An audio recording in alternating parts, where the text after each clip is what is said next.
Kilo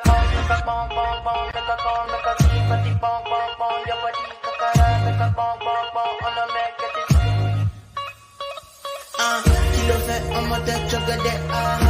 Fine, oh baguette. Watch your love for like it. Why not more than your body, chocolate. But she ready, yeah, imade. Double dose, kilo fait. Why now? There we go. Hey y'all. What's going on, folks? Child. All the childs. You get on my nerves already. She's been on my nerves. So I win by default. Whatever. He loves it here. I love it here because it's my house. I love it here. I'm here. I'm home. Yes, and I'm at his home because he made me come to his Hey, Rockstar. Miss you. Hi, Rockstar. Hope Hey, all is Sal. well. Hey, Sal. Yeah. Welcome back. My energy will increase as we go on. Hey, y'all. Hey. Let's start with a sip. No, this is not tipsy talk. It ain't, but I'm drinking it regardless. Well, he drinks every show, so it's always tipsy talk for him. Yeah. Welcome, y'all. My Gucci bucket here. Shut up. It's a witch. Like, It's very witching. it's a modern witch hat, right? It's not super tall. I lost It's not it. like Harry Potter gaming hat quality, but you know. No, this is It's like a like, chill, subtle. Like, oh my god, I didn't even know I was sitting next to a bitch that was gonna hex me. Lo-fi witch. Yes, Lo-fi witch energy. lo-fi witchery. But yeah, I lost it and I was like cleaning and I was like, my hair. Haircut curly, yeah, I got a haircut. Cut down the beard a little bit. Child, he think he's cute. It'd be back. Hey, Carolyn. Hey, Annie. Oh, hi, babe. Look at everybody flowing in. Yeah. I like that. No one's coming in 2 hours late for class and shit. Oh, I would love to be a witch from the Wiz. Yes. I don't want to be green though. I don't want to be green. You know you're the red one. I would be purple. I want to be purple. If I could permanently change my skin color to like a hue. like a lavender. Like a lavender. Yeah. The purple planet people eater. Yeah. I wish y'all could see my little It's purpley, bitch. my little point, but you know, whatever. It is what it is. I'm here. I'm in on my witch. We're here and we're going to apologize because it is episode 2, but like we're in like week 5. No, it's not. You're a liar. Episode 1 was like 3 weeks ago. It was not. We literally missed 1 week. Was it just 1 week? Just 1. Yeah, you're doing too much. Man, my life been hectic. Yes, it's literally 1. That's it. Sal, you had an edible? I want one. Give me one. I want one. Corner piece. Yeah, just the corner piece. Al, you see the fresh cut? I told him it was cute. He all right. Yeah. You don't want to gas him up too much. I get by. Hey, Daquan. Yes, I missed everybody. I'm trying to get my own back. Yes, get the mojo back. Right? I'm trying, child. I gotta do a spell or some shit like that. So, hey, y'all. Hey. Welcome to Unicorn Straight No Chaser, where you come for the shenanigans, but you stay for the debauchery. And we definitely have debauchery later on. We are going to be discussing fuckery is what it is. Furry Fetish, okay? So the people that like to get head to toe dressed up in what looks like a mascot outfit. Like the NCAA is coming together, football, and just start going at it crazy. And they fornicate. Fornication occurs sometimes, not all the time. We're going to get deeper into it. You know what I'm saying? Not all the time, but committed lifestyle. But of course, I got the perfect person to discuss our mental health topic with today. What do people argue about all the time? Okay, besides whether or not black men cheat, which they do. Come closer. Oh, don't you steal my wine? Come closer. Don't steal my wine. Go ahead. We're talking about the taboos. I think it's a taboo at this point because when some folks say it, they run and scare and they deflect. It's not a taboo. And they deny. It's not a taboo. The words for the day are accountability and validation. Accountability and validation. Yep, exactly. As soon as I say head poke up, poke out. Ooh, foul. I like that. Black men don't cheat, but black boys do. I like that. I can live with that. I can live with that statement. But when you say accountability, what's the first thing that pops in your head? Well, other than that nigga there.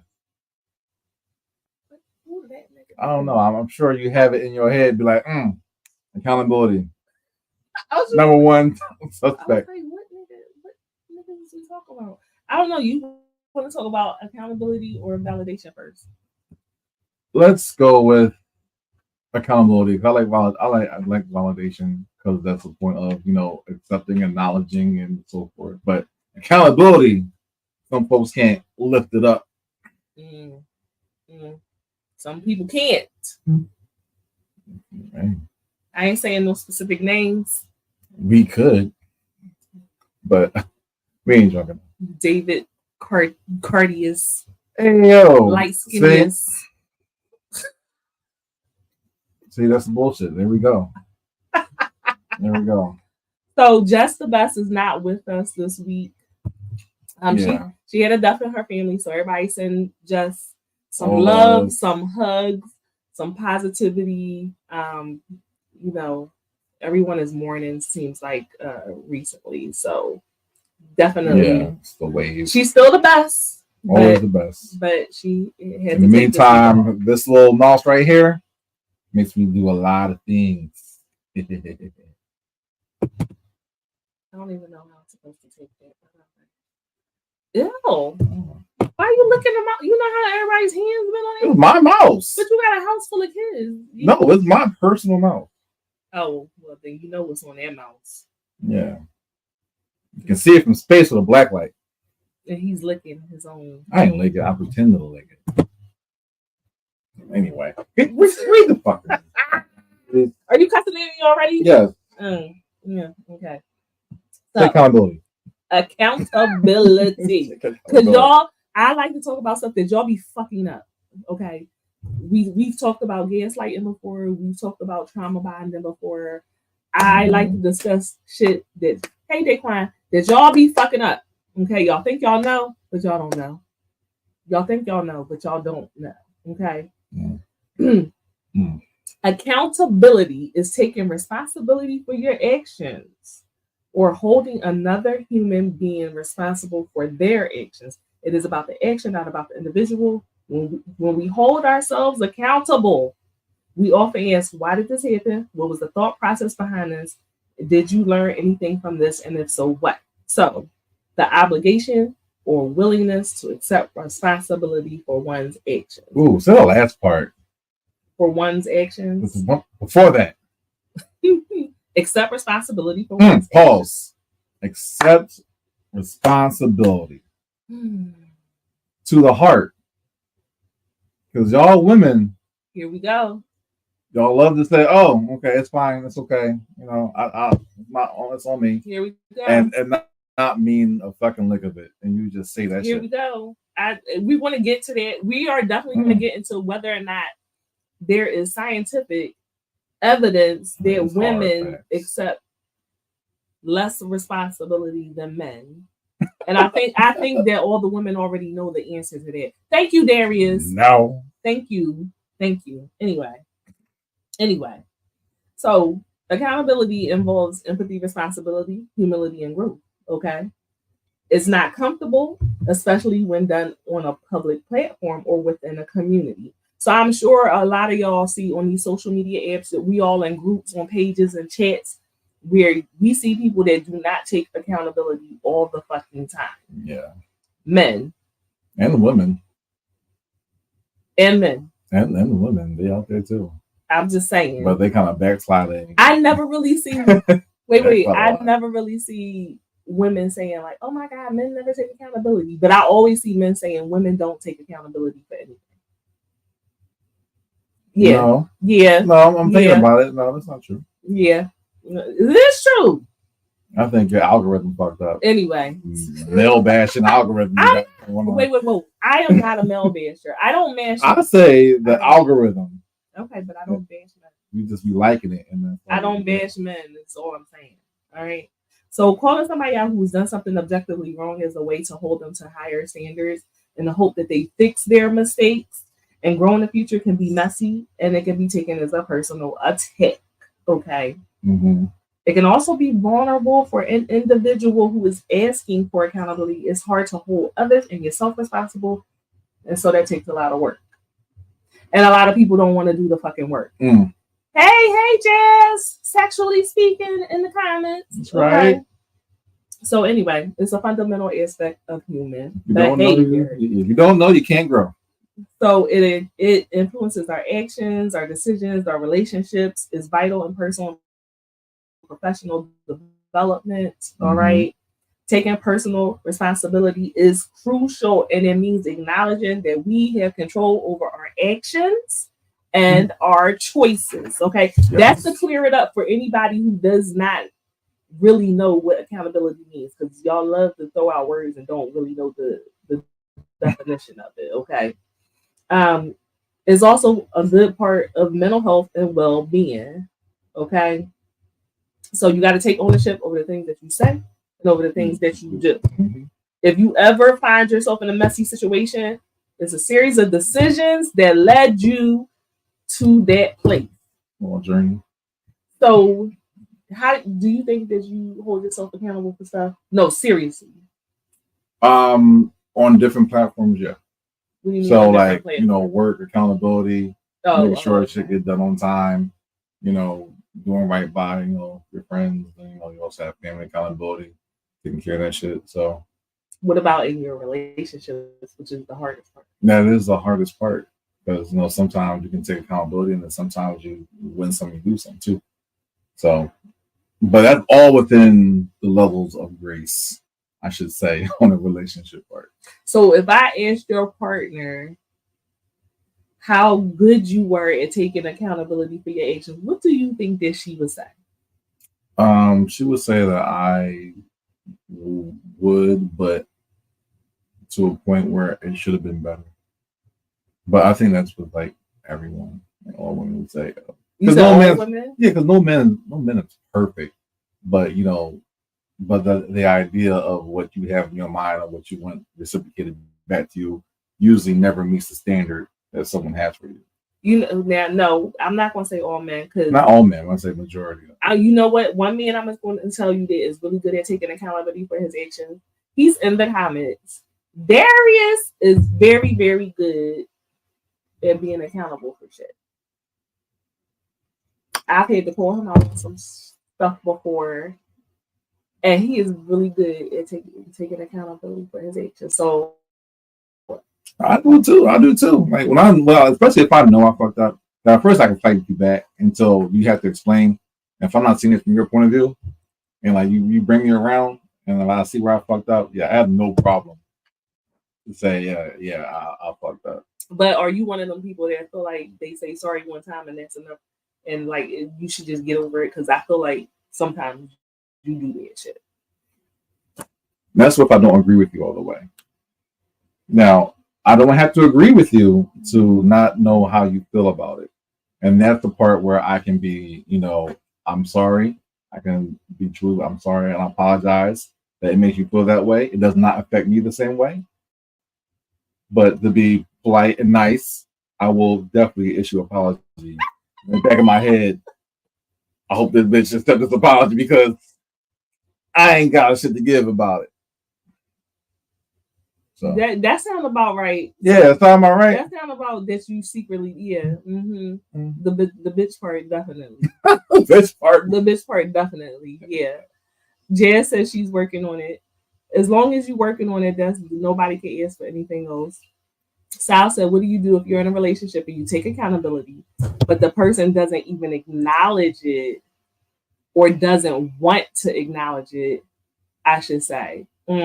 Okay. So you're taking accountability, but the person acts like you never take accountability.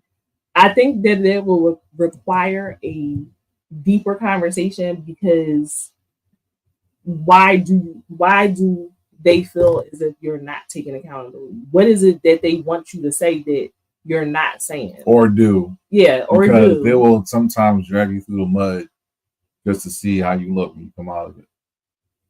And that's petty. That's petty LaBelle.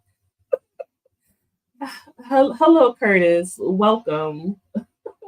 Sal said that sounds good until you get to talk to a North Philly chick. Why I gotta be North? Like I'm from Philly.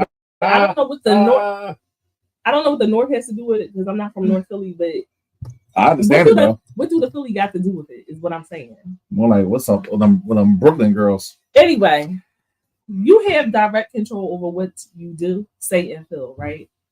But that last bit, the feeling part, that's the most difficult to control, right?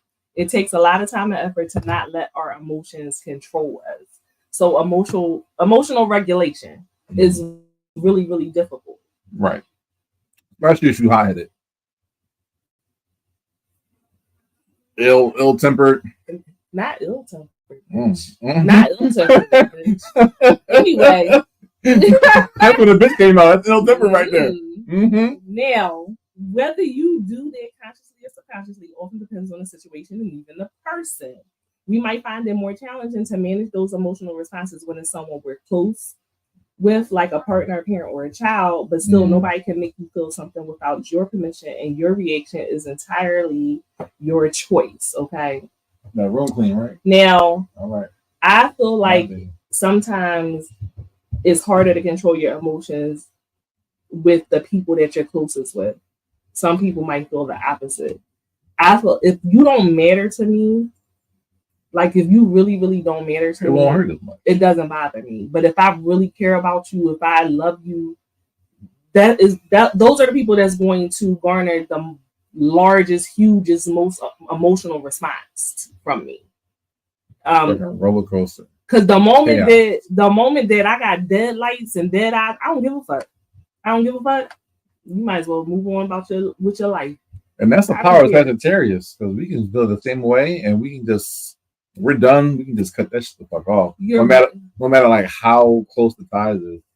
You're very nonchalant. And that's part of my Sagittarius mechanism.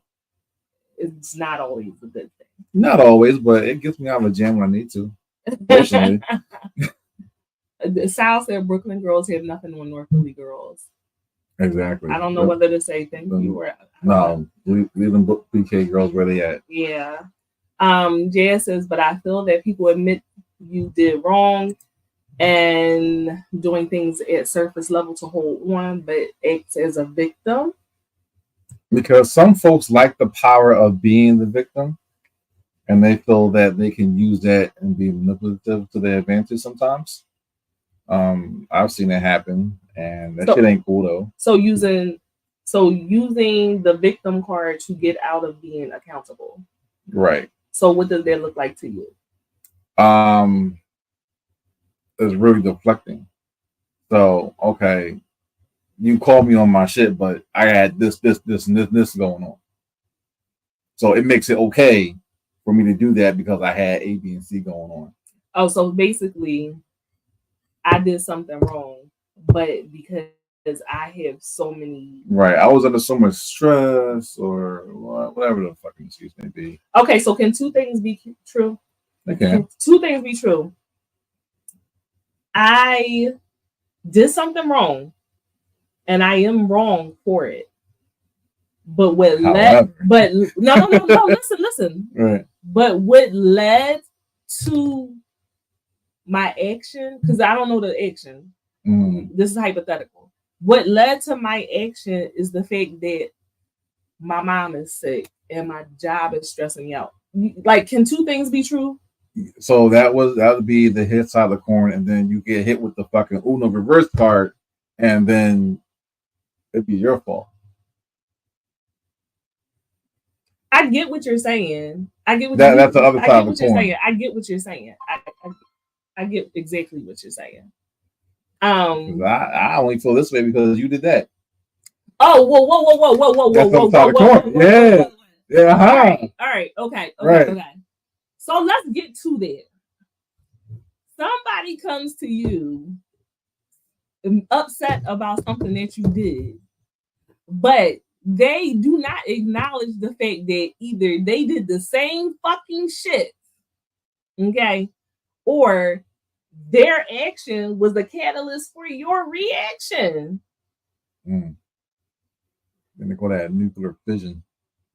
No, seriously. All right, so say you cheated on me, and then I cheat on you. You're upset with me because I cheated on you, but I only cheated on you because you cheated on me. Am I accountable for doing the cheating? 100%. But I only cheated on you because you was flirting with somebody else. No. Don't add no sauce to it. Don't add no sauce to it. Seriously, I only cheated on you because you cheated on me. Am I accountable for my actions? Yes, 100%. But are you not accountable for setting the tone? I just matched your energy, nigga. That's it. You could have, but I mean, I matched your energy. Now you mean?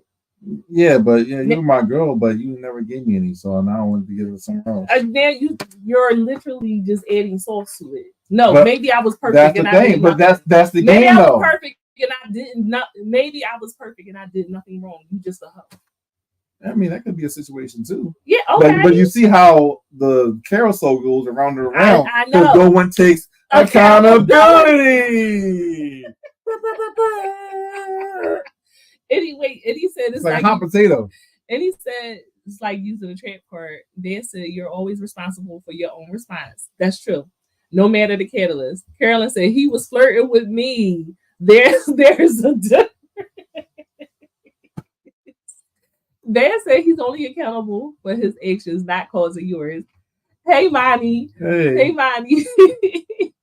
If you have to go tit for tat, leave. No, listen. You would think that. I agree. I agree with y'all. That's the healthy thing to do. We just giving you an example of how that shit plays out. Like that's literally 3 years ago. Siren wouldn't be like, "Oh, game on, bitch," and just 3 years ago I definitely would. Yeah.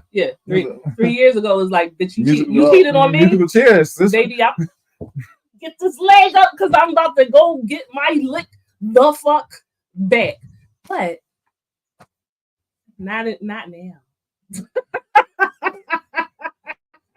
Not now. I ain't had time for the allegedly up there, but anyway,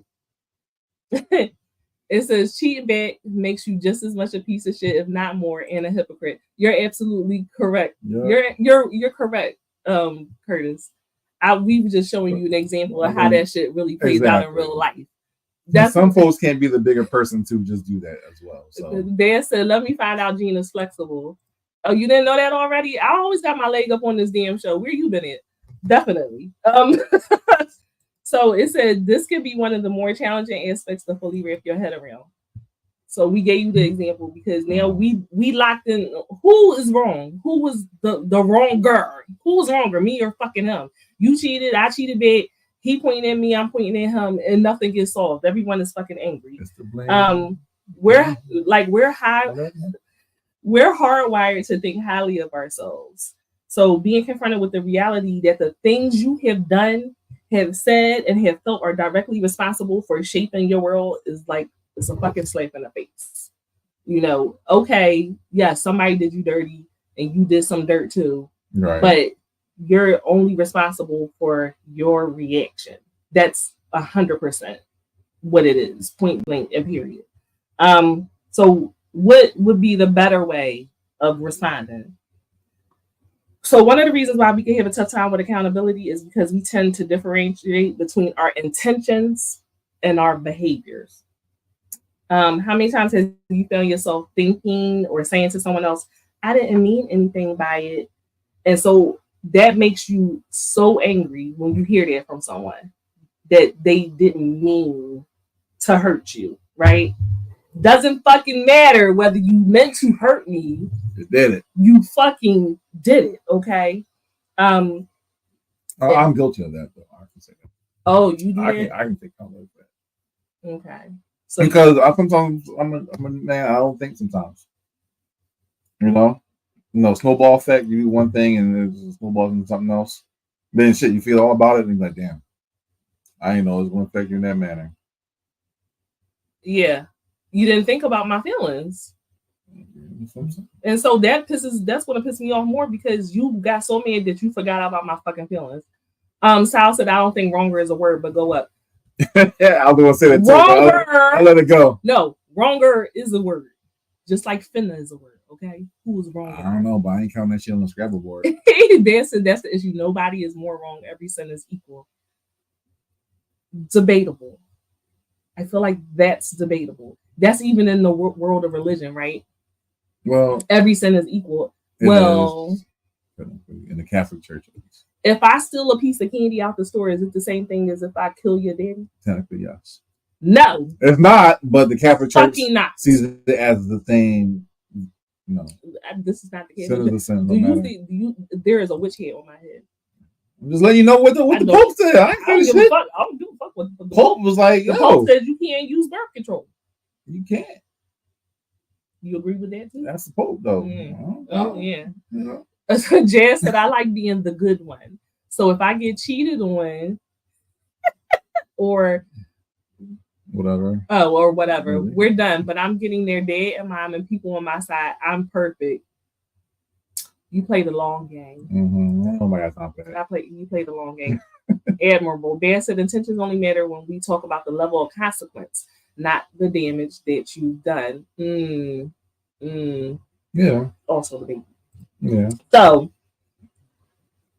what does change things is taking accountability. So you do something wrong, instead of saying to the person, I didn't mean to hurt you. What's going to change everything going forward is the level of accountability that you take, the way that you take accountability. Okay? Because you saying to me, I didn't mean to hurt you is much different than you saying, I definitely hurt you. I definitely was wrong for that. Right. And the question is, how long are you staying in jail for that? It depends on what the fuck you did. That's the part we really need to talk about. We naturally get defenses, especially when we didn't intend to say or do something hurtful, but the outcome is still the outcome. So you taking accountability that's part of maturity. Maturity, okay, positive mindset, and both of those contribute to good mental health. Darius said apologies and actions. Yes, because words without actions mean nothing. Okay. Ain't that's what they say. And didn't religion say some shit like that too? Faith without works is dead, or some shit like that. Yeah. Yeah. I'm just saying. So in psychology, there's something called locus of control. So you can have an external locus of control or an internal one. An external locus of control means that your life is controlled by external forces, as opposed to internal, where you believe that you have control over what happens in your life. They're two very different mindsets. And so the external locus can sometimes be accompanied by blaming others for problems or feeling like a victim of circumstance. Mm-hmm. Do you feel like you played the victim card? No, I don't got time to. I have been accused of it. I can believe it. Fuck you, pussy. No, y'all, you see, he was coming at my neck before we started the show.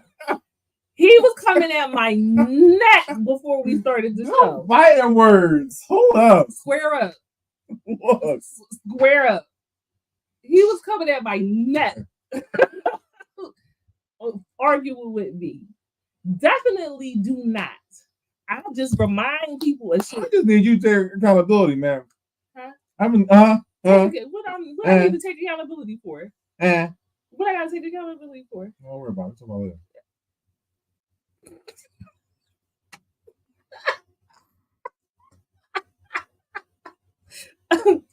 I remind people of shit because people they conveniently get amnesia about things, and I'll be like, "You remember?" That's all. And people do not like it when you have hold on to shit. I ain't holding on to shit. I'm talking about by and by. No, because definitely a man will be like, "Oh, you always bringing up old shit." Yeah, What true. you mean, yo? Yeah, that's true. It's relevant. I bring up things that's relevant to the conversation. As long as the reference point, source point, relevant to the conversation. A canon event, one would say. He's full of shit. Yo, he's so full of shit. You're full of shit. People do shit, right? And then when you get upset about it, you reach your peak level of I am over this shitness. All right. They like to forget the things that they have done. I think that it is okay to bring up things that are relevant to the conversation. Like, by the way, you forgot that you did X, Y, and Z. But if it was 4 years ago, though. But is it relevant to the conversation? No, it's not. It's like statute of limitations has ran out. Oh no! You need another source point. No. Wait. Because the last time it happened was 4 years ago. You did pretty well the last 4 years not to do it again. I think that depends. Did you do well? Because if you haven't been doing well in your head, you might think you've been doing well, but you haven't. You've been fucking up. Amani said, if you keep doing old shit, I'm gonna talk about the old shit. Stop doing it if you don't want me to talk about it. What did you just do? Yes, exactly. Dan said the length of time can make it irrelevant. Yeah, it's down to the convenient amnesia. All right, so let's go back to the cheating thing, right? Just because we already talked about it. We're in a relationship. He cheated on me 5 times. Let's 5. I like an odd number. He cheated on me 5 times. I took him back. Okay. We've been together for 3 years. He has not cheated in those 3 years. Now, perhaps I end up cheating after those 3 years. 3 years, he been good, but 5 times previous to that, he cheated, okay? But 3 years, he was behaving himself. After 3 years of good behavior. Sound like a scapegoat coming. Shut up. Look, I fuck up. Okay. Now, when he cheated, I gave him grace. Okay. I gave him grace. I'm hurt. But I said it's forever. We're going to work it out. We're going to find a way. 5 times I did this. I said it's forever. We're going to figure it out. We're going to work it out. I cheat 1 time. This nigga crashed the fuck out. Okay. I can't believe you did this to me. I can't believe you fucking hard. He crashing out. Okay. All this. I can't even. That would depend on the man you're dealing with. Whoa. I'm just giving you an example. Yeah. I'm giving you an example because I'm giving the people an example. Mm-hmm. He crashed out. Don't touch me. Don't touch me. Don't look at me. Don't touch me. Don't touch me. Don't look at me. You're tainted. I can't even. You're tainted. Oh my God. Right? Am I wrong to bring up the fact you cheated on me 5 motherfucking times? 5 times. And I showed you grace. You 5-to-1 ratio is kind of even in that. Am I wrong for bringing it up? That's my question to you. That's all I'm saying. Well, you can, but at the same time, you're using it as a vice to justify what you did. Wait, scroll up. How far are we going back? A little bit. Just a little bit. No, a little bit up. Amani said, forgive but don't forget. Dan said, if you're holding on to something that long, why did you stay? Dan said, Grace.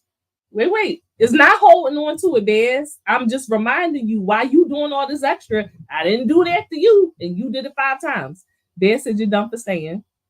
Curtis said, if some cheated on you 5 times, it's your fault because that was 4 times too many, and you chose to stay. Wow. You see how they not the niggas who cheated ain't got to take accountability. Anyway, Amani said that I agree with you, Kurt. Dan said he doesn't owe you grace. Nobody owes you grace. Amani said if you cheated after he cheated 5 times, man, what is you doing? Darius said, lose me, woman. Oh, God. Unhand me. Dad said, you're responsible for your response. He's responsible for his. Sadly, Gina, you'd be wrong to bring it up, but not for that reason. Oh, well, what's the reason that I'd be wrong to bring it up? Mind you, let me tell y'all, this is completely hypothetical, obviously, because y'all. It's not hypothetical. It has happened to somebody. Oh, the child, not the fuck me. Not to you, but it has happened to somebody. Let me tell you something. One time is enough for me. If not you, then you know somebody else that you know who's been, you know. Oh yeah, I know people. So I definitely know people. Yeah, but 5 times, let me tell y'all that no, ma'am, I would not be there after 5 times. That would never happen. I would have cheated on you after the first time if I was so inclined to do so. Not healthy me. Old me. This is what I'm saying. Yeah, the healthy should just leave. Ben said you're only wrong if you try to use it for justification. No, I would. So in the example I'm laying out, it wasn't me saying that the person is like, I'm justified in cheating. Would you be wrong to use that as... Yeah, would I be wrong to bring it up like, yo, you doing a whole lot because when it was your turn, I wasn't doing all that. I mean, you probably was for a little bit. Who, me? I mean, well, hypothetical me. You know, you go through your thing, so you know, oh, you know me, and I'm at you for a while, and then you decide to take me back, and then it happens again, and again. And then that one time behind relapse. I'm just saying that I noticed that people, when they do things, they want grace. When somebody does the exact same thing that they do, the blind flopping. A child. The blind flopping. It's wild. Damn, why you fuck? Monty said you stayed with him after he hurt you 5 times. You chose to lower your standards to stay with him. You cheated on him. He's all butthurt and angry in his feelings. Yes, I feel like he doesn't get the right to fucking complain, but I feel like you would expect him to lower his standards and self-worth because you chose to do that, and that's not okay. That nigga ain't got no self-worth. He's a cheater. He cheated 5 times. What's self-worth? He's a habitual line stepper. Curtis said, because bringing it up is irrelevant. You cheated now, and because the same hurt that he made you feel, bring up what they did is the exact opposite of accountability. Y'all learning. Look at that. There we go. Look at that. I'm really just bringing this up to see how y'all respond and how y'all answer. And the thing about it is, Monty says, scumbag or not, no one should lower their self-worth because the other person chose to do them dirty. The thing about it is, I love all these answers in the chat. Y'all don't do this shit in real life. Y'all really don't. Y'all been addicted to that. It's petty. And when I say y'all, I mean generally speaking, not individually, if that makes sense to you. Y'all don't do this shit in real life. Y'all definitely be like, this nigga had the nerve that he did, or this woman. We go low. I go to hell. We go low. Y'all don't do this at all, okay? So that's why we're having this conversation. If you are not a person who holds themselves accountable, how can we work on increasing your accountability, right? So account creds up, nigga. For y'all who know at your core that y'all really don't exercise this shit in real life, okay? Y'all gotta say it in the chat. Y'all can keep it to yourself and just take these little tips and work on it. And as I speak, and as I speak to you, I speak to myself, okay? First of all, you can do a self-assessment. How accountable are you now? Really? Okay? And how often do you blame external factors for the things that you do? Next is understanding, right? Once you have a clear idea of where you are today in terms of accountability, now you need to ask yourself, why are things that way? What has happened or has not happened in the past that shaped who you are? Therapy. Okay, if you're a person who tends to not take accountability for things, you definitely should be in therapy to work on it. And someone to call you out on your shit when you tell them what's going on. Let me tell y'all something. The reveal is crazy. My therapist called me out on some shit today, and I was like, bitch, you're right. Also, fuck you. I ain't say fuck you, but that's what I wanted to say. Next, let go of what you need to let go of. So what has happened has happened. All you can do is acknowledge it, take responsibility for it, rectify it if it all is possible, and then learn from it and ensure that it does not happen again. So I want to focus on it for a minute. We all fuck up. Mm-hmm. We all make mistakes.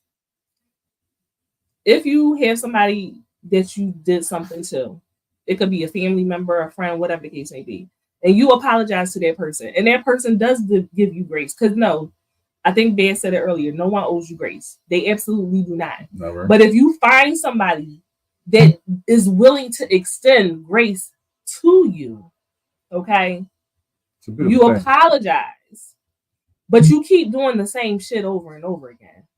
You keep doing the same shit over and over again. You really got to take some time to reflect on yourself, okay? Somebody did something that they did not have to do for you, which is very rare and lacking in today's society. They gave you grace. They gave you a pass. They said, I understood that you fucked up. You hurt me, but it's okay. We'll work it out. And you keep doing the same shit. You really need to be getting some type of help to figure out why do you keep doing things like this to people that actually care about you and provide a place for you to be vulnerable, and they're vulnerable themselves by forgiving you and work it out. Yeah. Amani says, tell the motherfucker to go to fucking therapy. Amani, you already know black people don't go to therapy like that, and black men even less so. No offense, black men, but y'all know it's true. Curtis said, I do. I absolutely have refrained from running through someone who did me wrong friend group because I could. Men and women alike. In a previous life, I'm a fuck your bitch and even the score without you ever knowing. But that woman in your life, no. But I'm healthy now. And that helps you sleep at night? Say yourself? No. I was doing that. Stick ass salt you try to grind up. I had to grind it up. I had to grind. What you say? You see the hair? I said, damn. Oh Lord. Now. I might keep this in handy. Oh Lord, here we go looking for the memes. This is why we need Jess here. He don't know where what he wants. I can't do it all. Yeah, you can't do it all, honey. You can't do it all. Okay. Now consider what changes need to happen in your life. What do you need to do more of? What do you need to do less of? What changes do you need to make and remake every single fucking day? All right.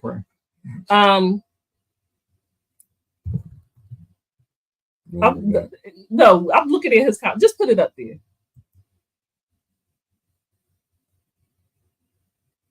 Oh, okay. Amani, it may not be something they want to change. The biggest thing I learned from my last relationship was that the person that hurt you won't get help or take accountability until they're ready to do so. That is true. And that's something you need to not fret and stress over. Take that loss, cry about it, and keep it pushing. I 100% agree with you on that. Strategy. It's just like a drug addict, right? A drug addict is not going to stop using drugs until they get ready. So you can ask someone to take accountability. You can ask someone to change all you want. It is never going to happen until they make those changes for themselves. And nobody changes overnight, but you got to see some type of progress or some type of work, something. Some way, shape, or form, you have to have some kind of evidence that they're working on it. Now, the big question is, are women less accountable than men? Now, earlier he was saying That is 100% true. You really marinating on it. Say what you said earlier. Don't be frightened for the street. You said that is true. You said I'm just thinking of all the mothers out there who just like ran down to Miami for spring break with like no money. Do you know those people? Do you know? But that's the person that flashed in my mind. So you hypothetically saying that women are less accountable based on some women that you do not know that you think left their baby there. Women know. I also just fucking fuck all accountability. How so? Give me an example. Shit. You don't have to put nobody on Front Street, but you know. While you're thinking, I'm going to read these comments. Amani said, yes, women are less accountable than men. That is interesting coming from a woman. Sal said 100% they are. Curtis said, wait. Women are accountable for things. I've never seen them take any. You're funny as shit, yo. I'm just saying. You don't have an example. I'm just saying, like. Darius said it's split down the middle. Thank you for giving a good answer. The thing is, it can be split down. I think it's like, how I want to put this. Yeah, how do you want to put it? For the serious shit, men probably won't take accountability for things. But for the day-to-day, every day, women will hands down will not take accountability for any fucking thing. Okay, so little things you don't think women take accountability for huge things you think that men are less likely to take accountability. Most likely, yes. I will respect that answer. I will respect that answer. Sal said a lot of women need accountability buddies. That's not their girlfriend, because it'd be the girlfriends that be like, nah, fuck that. Nah. You don't need accountability for nothing. Go ahead and be a bad bitch by yourself. Niggas don't do that? No, niggas don't do that. You are lying the truth ain't in you. No, swear to God.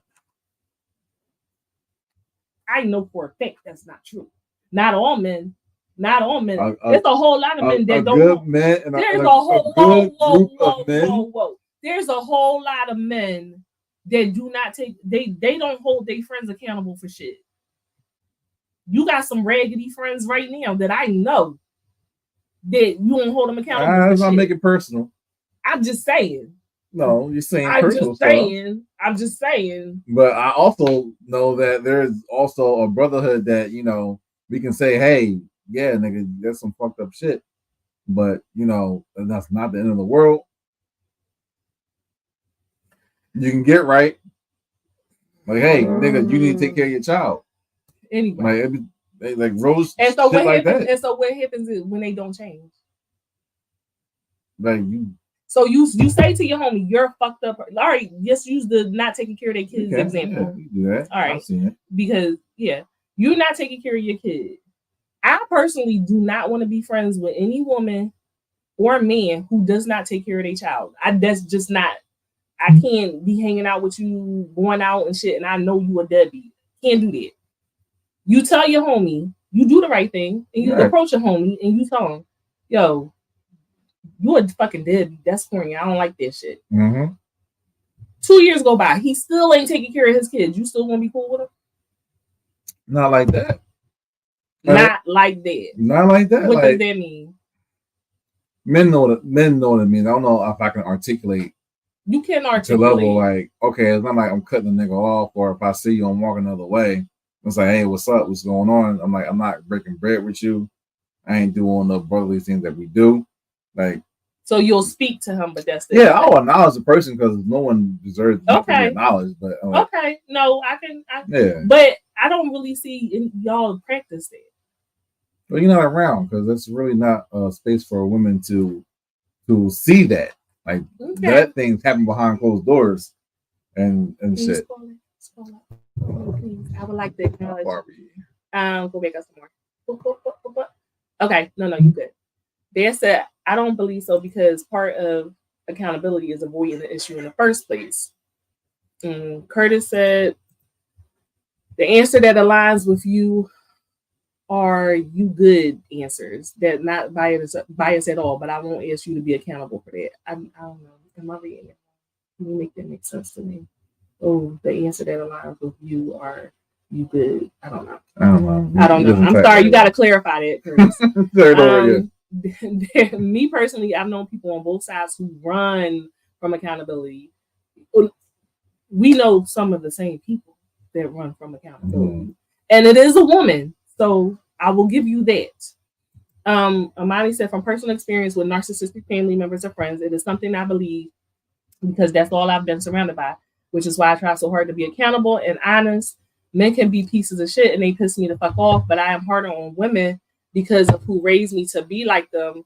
And that's why I'm a black sheep of my family. So then your view is a little bit skewed because you had a personal experience and you're hurt by the women in your family. So you're saying it's women, but that's the women that you've been around that you've had the experience with. That's not all women. You get what I'm saying? Like I can't ever say I hate men because I haven't met all men and all men haven't done something to me. So there's generally speaking, and then there's individually speaking. And individually speaking, it's the women in your family. But do you think women as a whole have an issue with that? Is that a hedge bet?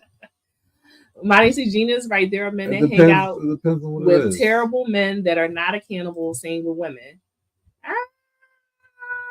Well, I guess I'm thinking about specifically the example I used, which was deadbeat men. Now, do I know deadbeat women? Yes, my mother was a deadbeat woman, but I don't really know any deadbeat women like that. I know maybe one. Men usually mind our business because we know that man ain't leaving anyway. Okay. How do you expect people to hold others accountable? Oh, I hold motherfuckers accountable. I mean, as long as you acknowledge it, and if you decide to take the extra step to say, "Hey, how can I help you to not fuck this shit up?" I think he gave a good example as how he said he would approach his friend, speak on, what he felt he was doing wrong, and give him an opportunity to change. And then if he didn't, then that's when he would distance himself. I think that is a good example of holding your friend accountable. Amani says, shine a light on their wrongdoings, encourage them to change. If they don't, that's not an energy you should keep around. That's what I just said. Boom. Rockstar said, Bands, you could tell them to right from wrong and back away. If they don't listen, they'll notice they're losing women, men, and friends. But most people don't do that. No. See, but you admit it, so that's a good thing. Scroll right now. Who's South talking about? Getting accountability buddy, a child. Monty says she don't need no hug. Anyway. Ryan says, "Oh, so you think people value others so much that the threat of not fucking with them should be enough for them to want to change? If you don't want to lose all your friends, if you value that friendship, it could be a wake up call. If not, then if they don't, then they fuck. He's like, oh fuck. Like if you go to somebody and you say something, the person is clearly wrong. In that example, you're a fucking deadbeat. You are clearly wrong. Okay. You are showing that person, I don't give a fuck about that kid. I don't give a fuck about you. That's true. I'm gonna be a deadbeat. I don't give a fuck about what you saying. It is what it is. And so you ended a friendship that you didn't need to have in the first place. That person clearly doesn't add any value in your life because there's something wrong with them morally. They'll suck you dry. There's something wrong with them morally, is all I'm saying. Now I looked it up. Okay. I looked it up. Now, if you want sources and shit, I'll inbox you the sources at another time if you don't believe me. But I literally was like, are women less accountable than men? Is there evidence that women are less accountable than men? Are there like subcategories in different areas? Yes, there are. Okay, let's name them and I can give you over. I'm going to read and then you can respond. No. Women are not generally less accountable than men, but there are some differences in how men and women are held accountable. Okay. So accountability and decision making. Okay. A study found that women's accountability level doesn't change based on gender pairing, while men's accountability level does. So when men get around other men, they feel empowered to be less accountable. Okay. Where women are going to do what they're going to do, regardless of whether they're around a man or a woman. Okay. Accountability in the workplace. Some say that women are often held to higher performance standards than men, even when they have the same jobs. And I feel like y'all know this to be true. We are expected to do more in the workplace versus men, and we're still getting paid less. Okay. If y'all don't agree, you don't have to agree. Again, like I said, I can send you sources later. I ain't doing it right now. Accountability in relationships. Women are often more likely to blame themselves for problems in their relationship than men are. Women are more likely to be like, well, he hit me because I didn't do this. Well, he cheated on me because I'm not pretty enough. My ass ain't big enough. My titty's not big enough. I don't suck his dick enough. Women are more likely to blame themselves in relationships for the problems than men are. Men are more likely to be like, yeah, well, this bitch is her fault. I'm just saying. I don't believe sucking dick is crazy. I'm just saying. Accountability and ethics. Okay. Some research suggests that women have higher ethical standards and act more ethically than men. Point to the previous conversation about the deadbeats. We are less likely to walk away from our children than men are. And you can say why. It's many reasons. We're the ones that hold the baby. Blah, blah, blah. We have more of a bond, a connection immediately than some men do. Okay. But yes, we technically, in a lot of instances, have higher ethical standards than men. And in social responsibility, they say that women have a greater sense of personal and social responsibility, which can lead to better decision making. Okay. So what sounded way too one-sided. Look it up. Look it up. Type it in. Just type it in and see what comes up. This does not compute. Just type it in and see what. Does not compute. Come on. I'm just saying.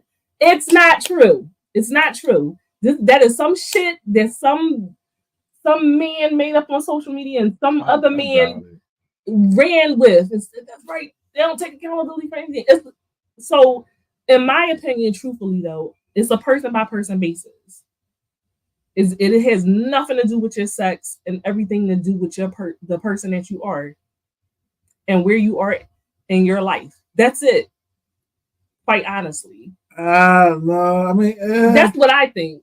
Yeah, I mean, there's always the touch of gender aspect that definitely tips the scales one way or another. How? You need to elaborate. Like, I'm trying to think of like some good example. Not some No, think of an example. Yeah, I'm trying to think of something like good and clean. Sal said that is like a word. I said, Sal, if you want me to cite my sources, I will send them to you. I don't have a problem with that.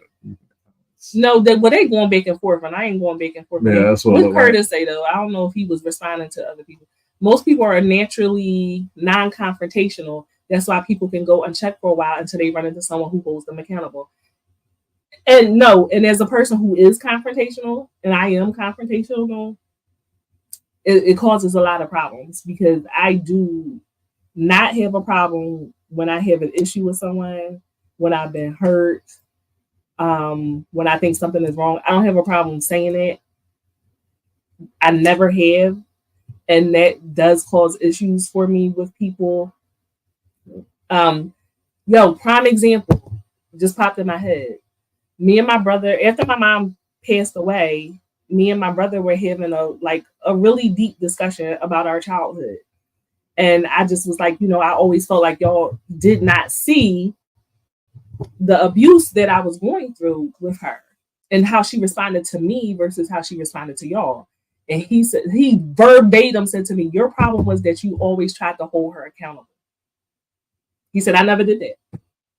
I never tried to hold her accountable, but you always tried to hold her accountable for her actions. And that's why y'all always that's why y'all always but it has. But I've always been like that since I was a child. I cannot see things and not say something about it. You can't play in my face and think that I'm not going to say anything. And I literally will be the only person. I can have 30 people around me enabling someone that is completely fucking wrong. And I'll be like, I know I'm not crazy. Like, all y'all motherfuckers is thrown off. And, that's you know, Trump. I'll be, no, seriously. but yeah. I'll end up being a black sheep. I'll be, outcast or whatever because I am the only person who had the balls, the guts. By that, the morality. By that alone, you're right. Men don't think. I mean, if you put Trump up there, I've never seen a man dodge accountability more than anybody else other than Donald J. Trump. No matter what the fuck it is, that nigga won't account for nothing. That is 100% true. Nasty work. Monty said, I used to be non-confrontational, getting hurt, taken advantage of most of my life. I now look at you sideways when you do something off, and I'll let you know how I feel. I think you should do that. I don't think holding things in to me is not good. And for me, it's not good. I can't do that. Curtis said, I'm not confrontational until I am. And then it's a problem for me too. But I appreciate someone who speaks up because most people won't try to check me because I'm rarely wrong any now. If I could fucking do this with my toes, I swear I would. You try. Pull a muscle. Oh my God. Bear says, sounds like my stance on the splat kind situation. Oh, I was present for that. Listen. It's the whole thing. You don't be paying attention in the chat. No. I will say this, Bears. Stand on business. If that's how you feel, that's how you feel. And nobody has to agree with you. If that's really how you feel, fuck it. stand in it. Like, at least I can respect somebody who stands in it with what their belief is. Even if I don't agree with it, like, listen, I respect you. I might think you're wrong as fuck. But stand in it. Right. I didn't have an opinion on it either way. I just kept my mouth shut because I don't know. Rockstar said, black sheep for a reason. I'm gonna call you out every time, and that's why motherfuckers hate me. I don't hate you, I love you. Because if I have to stay and check you, best believe your ass has to also. Yeah, because I be checking you, Rockstar. You be checking out. I gotta check up on you. Like, where you at? He sounds crazy. Yeah, I know. Long story short, if I'm honest, I don't think that anyone takes accountability all the time. Sometimes when we're in a heated situation, especially with somebody close to us, we're not always going to exercise the best mental health. We're just not going to. It's a work in progress. You got to work on that shit every fucking day. And situationally, you're going to fuck up sometimes. Learn, like they said, you're supposed to identify it, try to rectify it if you can, learn from it, and apply it going forward. It's a good personality trait to have. Yeah, you might want to work on being accountable. No, I'm good. Thank you. I'm good. I think I got it. Thanks. Thanks for stopping by. Yo! Oh my God. You might want to work with it is all I'm saying. It's pretty solid. Do you think so? Oh, I don't know about that. You count these nuts. It's supposed to be two, right? You account both? I don't think 90% of people can be accountable in the moment. Most times it takes some reflection. Rockstar said I disappear because motherfuckers make me mad. Wait, I know that's right. This is a little bit of Rockstar's business. I disappear because motherfuckers make me mad, and I'm not trying to take it out on anyone, so I stay to myself. And motherfuckers piss me off all the time because they hold me to a high standard and be the lowest of the low. So then I just get, I don't know. I get that. Sal, what did you say about my people? Caribbean people don't take accountability for anything, especially the men. Well, you know what? Well, the men you are cheaters. 125% right. Because to this he's day, a Caribbean man. Second generation. Caribbean man. Because I can only base this off my father. Okay. What about my father hasn't taken accountability in the last 75 years of anything. Oh, and you ain't get none of that? You ain't inherit none of that? Nah. No. It passed down to it skipped me. Yeah. It skipped you. A lot of things skipped, yeah. Like, yeah, okay. Mm-hmm. All right. I watch, I learn, I apply. Okay. All right. Okay. All right, y'all. So now we want to move on to the next word that y'all like to fuck up. Okay. Oh shit! Yeah, we didn't even go there. Yeah. The validation. Validation. And not parking. You. Not validating. You need to be. You want me to validate you. You need me to validate you and say it in such a negative way. Okay. So I needed another word besides accountability. And I had some other words that I'm going to do at a later date, but I decided to go with the validation. Okay. Because it kind of ties in with what we were discussing on the first episode when we were talking about twin flames and all that stuff. And I was giving that example about the person being late. Yeah. And how you should have responded to that in the non-toxic way about validating the person's feelings, right? All right, y'all. Y'all need to take notes on this because motherfuckers think that people think that validating somebody's feelings means that you agree with their feelings. That's not what that means. That's not what that means. I'm sorry. Made that fucking clear. Oh, shit. So, validation is a recognition or affirmation that a person or their feelings or opinions are valid or worthwhile. So, it's a response that shows you accept, not agree with, accept, and respect the other person's feelings and point of view. I don't agree, but I accept and respect your feelings. Your feelings are valid. Okay? It means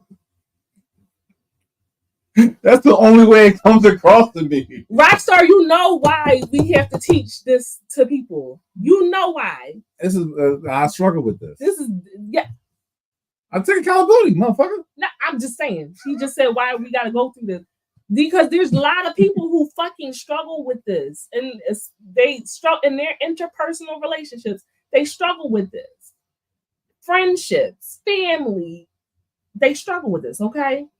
It means answering in a way that shows the other person you believe their experience. That's their experience, the way they experience, the way they process it. Okay. Or their statement is valid. You don't intend to change their view or correct them for being wrong. But validation goes beyond simply listening. It's showing you really hear what you're hearing the person. I need more wine. I'll take your wine. You drinking that? Oh my God. Curtis said, yikes, I can't accept you feel the way you do, but respecting it is asking too much. Respect is asking you to respect somebody is too much? Huh, interesting. No courtesy there. Look, I can accept you feel the way you do, but asking you to respect it, especially if they're wrong. Who's to say that they're wrong? That's their feelings. How can you tell how somebody That's how a they feel question. is wrong? Oh my God. We about to get into it. I need a drink. We about to get into it. You brought this wine down. Okay. I should have brought the whole box down. So I think my glasses off. Here we go. Validation is particularly important during emotionally charged situations. It can be really hard to listen and respond to someone in an understanding way when you're upset or your experience differs from theirs. Okay? And why are you rubbing your temple? Because You're so stressful. I feel it coming.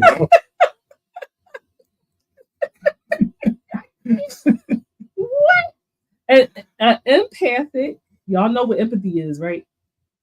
Non-judgmental response can reduce how often and how severe conflict is.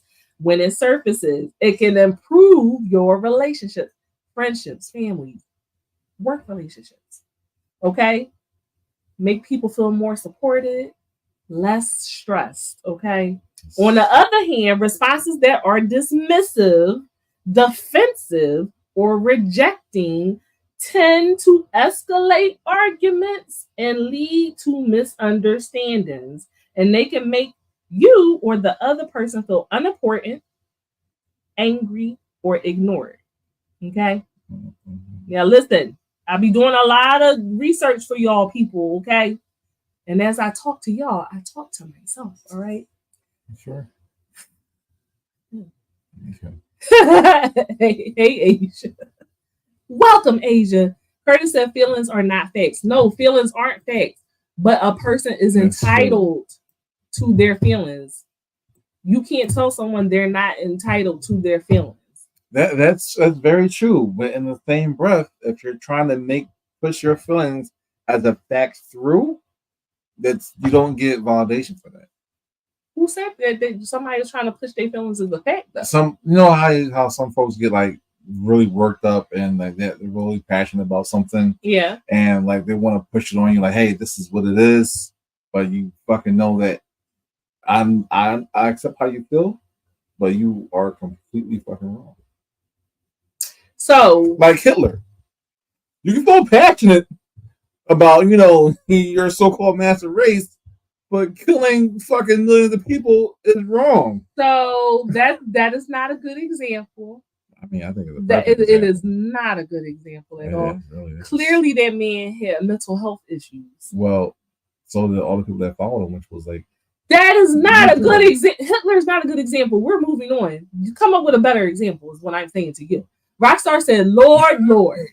No one said feelings are facts. Acting like people shouldn't have feelings is the problem. Don't dismiss me and how I feel and then expect me to understand why you're pissed off at someone in traffic. Fuck you. Yo, with the Rockstar Curtis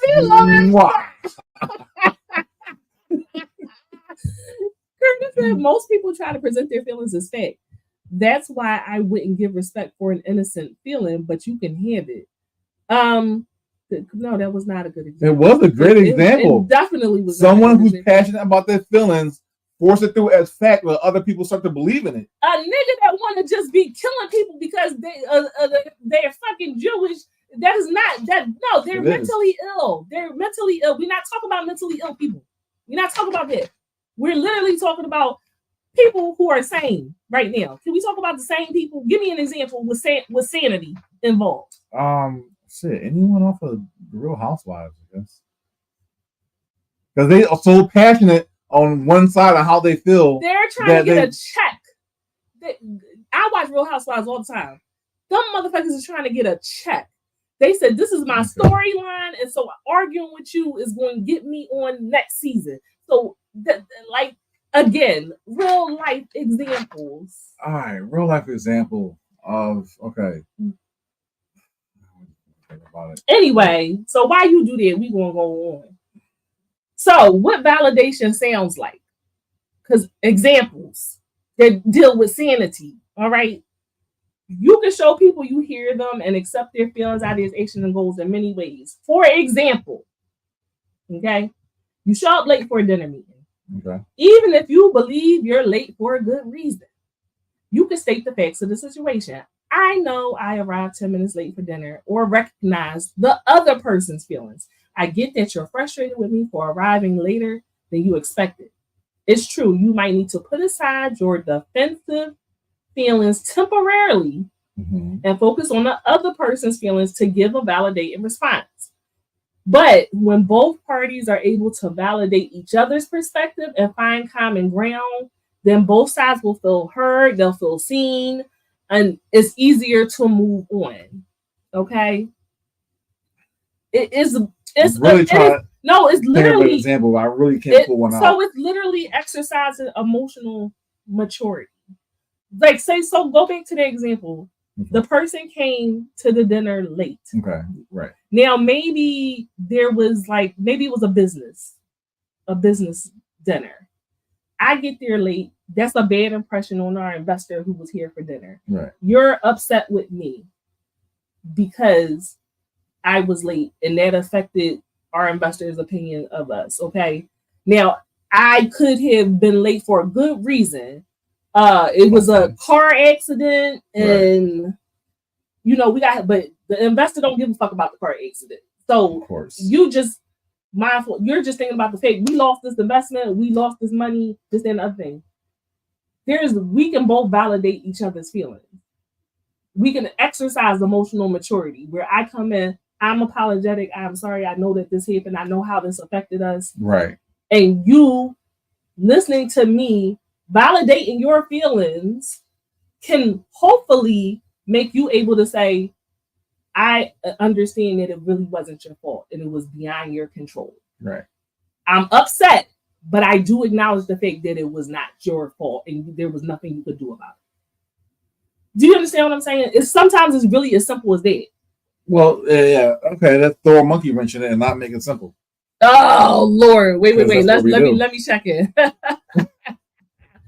No, we're not going. No, go back there. We skipping over Hitler. I'm not doing all that.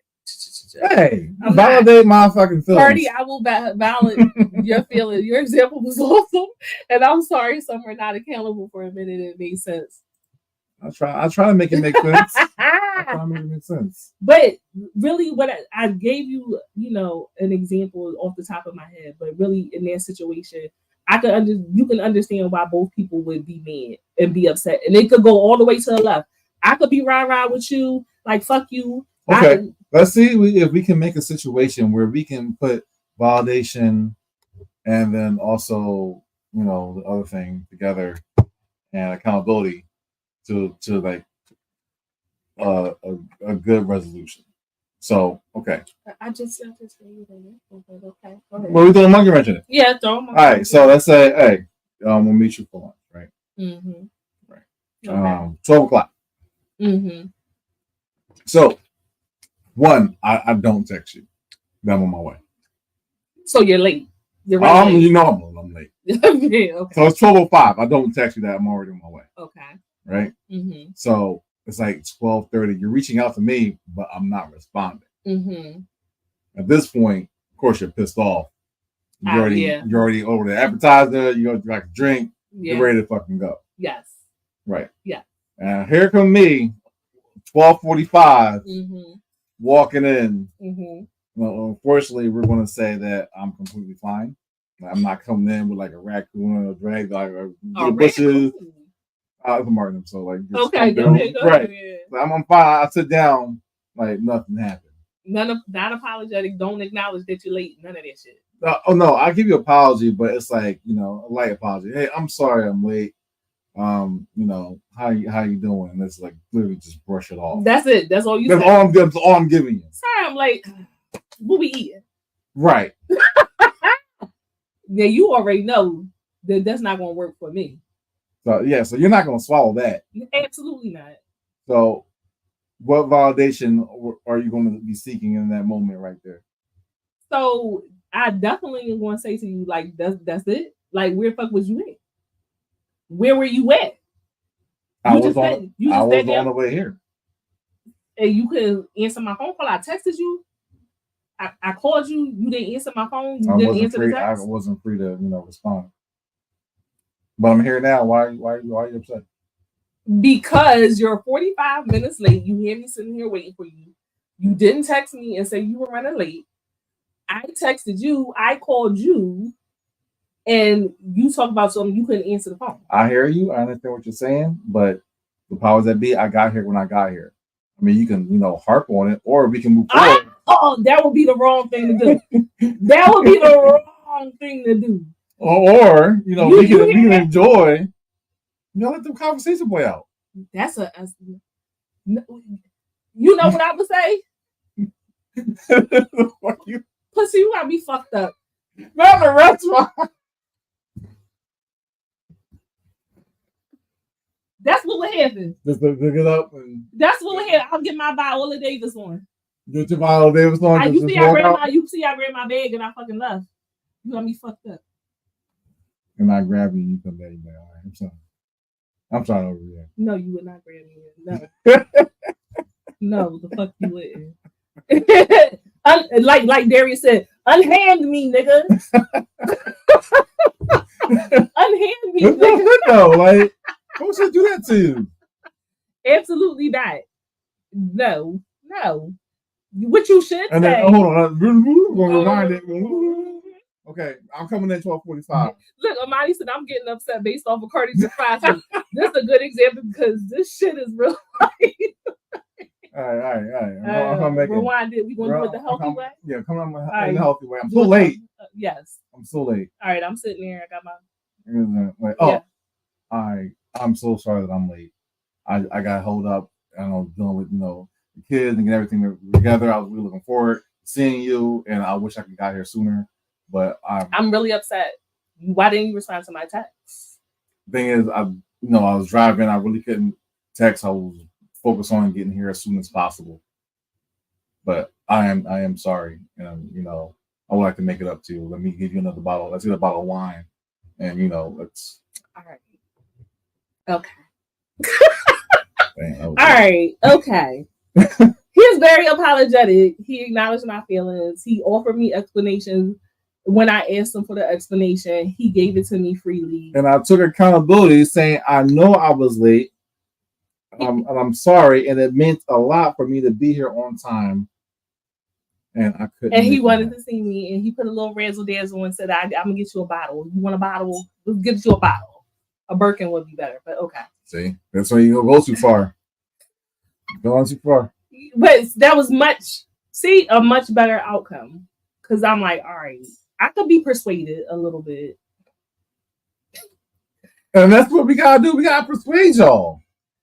No, you just gotta be fucking emotionally mature. That's it. It ain't even really persuasion. It's just being emotionally mature. That's all. Or mostly, something as well. And accountable. Yeah.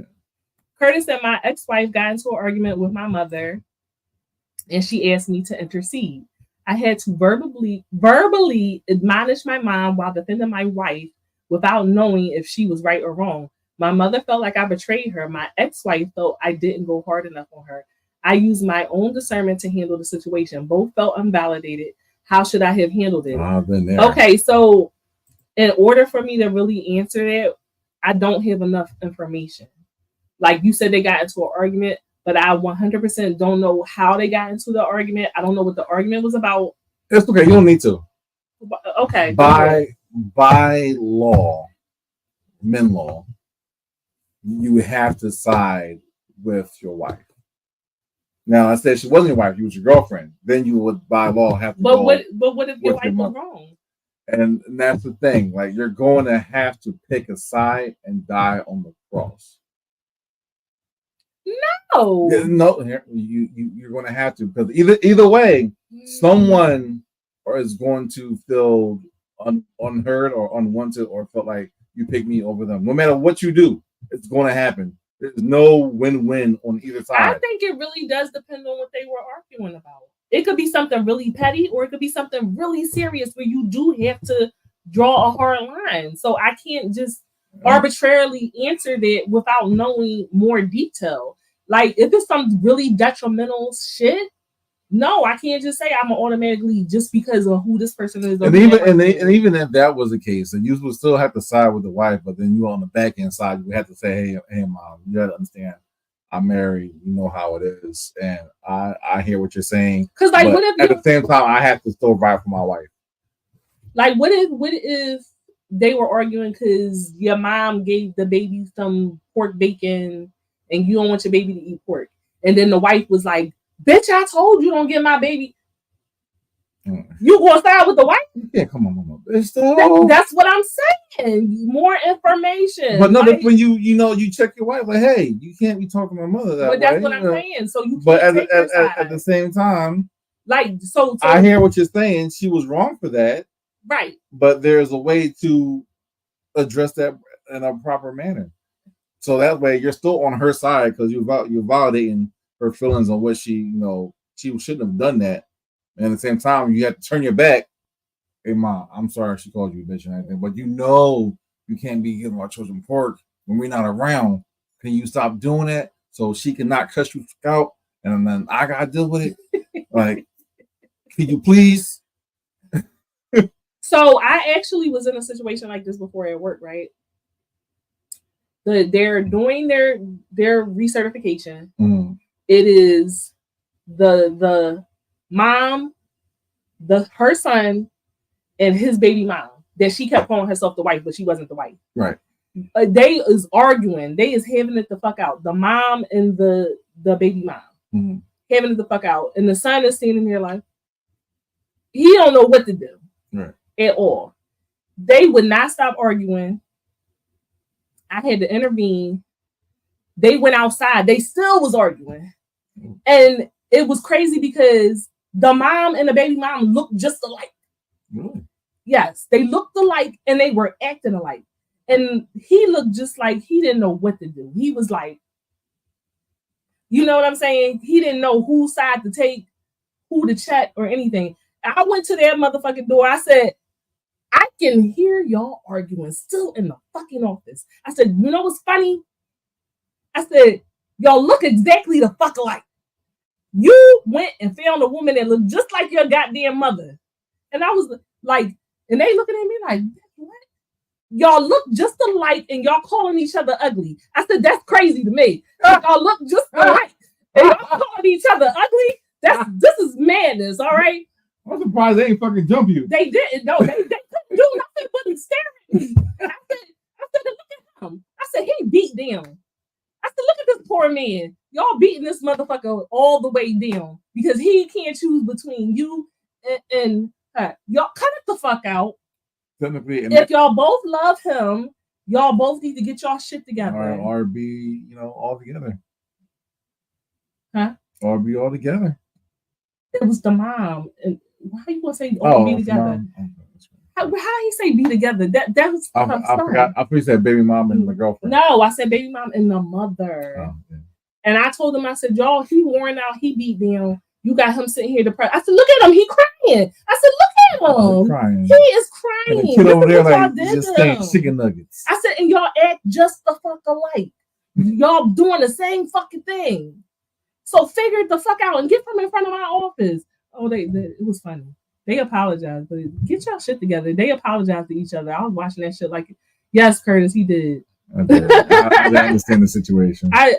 He couldn't choose between them, but me as an outsider looking in, I'm like, both of y'all bitches wrong. The end. So let me help you out today. You have help. Yeah, I've been there. Today you have help. Okay. Arbitrary, yes.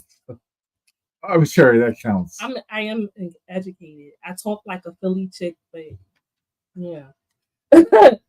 So. A great way to start practicing validation. All right.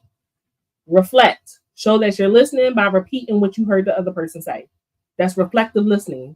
For those of you who have never heard it before, reflective listening. You're mad. You mad. You mad. You mad. That's not reflective. Seek clarification. So ask questions to make sure you're hearing what the other person is, what they intended. Okay. And I'm good for that. I ask for clarity. I want clarity. Normalize. Communicate that what the other person is feeling makes sense based on their perspective. I understand your perspective. I understand your experience. I understand your feeling. Okay. That doesn't mean that you agree. All right. Be mindful when you listen. Be aware of your facial expressions. You. Oh, yeah. Oh, yeah. I do that. I do. Because if you saying some shit that I don't like, I'll be like,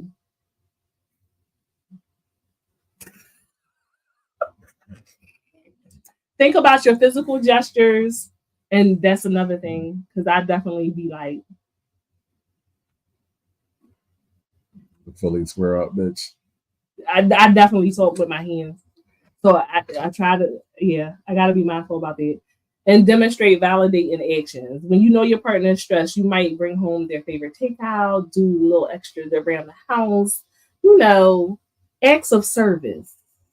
That's a love language. Acts of service is all I'm saying. Okay. So, in a pair of mutual invalidation, communication within a relationship is marked by dismissive, insulting, or otherwise non-empathetic kinds of responses. For example, I can't stand when you leave dirty dishes in the sink. That's just disgusting. Why would you do that? I think that's funny. But you don't say it like that. You shouldn't say it like that. Or you say, you don't seem to appreciate how much work I have this time of year. I gladly chauffeur the kids around instead of working on this stupid report that's due tomorrow. You never seem to care about my work at all. So y'all both going at each other. Back and forth, back and forth, back and forth. Okay? That's not helpful. Y'all not going to hear each other. Y'all just going to argue. It's just going to escalate. Like, you got to do better. You got to do better with it. I gave y'all ways that you can be more validating to your partner. Okay? So if I say to you, I had a bad day, you can't turn around and be like, my day was worse. Well, let me tell you about my day because my day was worse. No, nobody wants to fucking hear that. Nobody wants to hear that. Or like, say if you are somebody who your partner is always there for you. When you low, you having a rough time, your partner is always there. But when they need you to be there, you can't show up for them. You don't show up for them. You're not supportive to them. That makes them feel like they're unimportant. You're not validating their experiences when they're low. Like, you got to show up for people the way that people show up for you. And what I hate is when you show up for people and then you're like, yo, I really feel like I show up for you, but when I really need it, and I'm not saying like a tit for tat thing, but It's just like I've noticed that when I'm having a depressive day or whatever the case, you don't show up for me in the same way. You know what I mean? You should be able to say that in the person be like, oh, well, damn, like I need to do better than that. Right. But I hate when you do it and somebody be like, well, I ain't asked you to do it. Well, we ain't motherfucker. You say that you asked me to show up, but I did. I showed up because I wanted to. And all I'm saying is once in a while, can you reciprocate?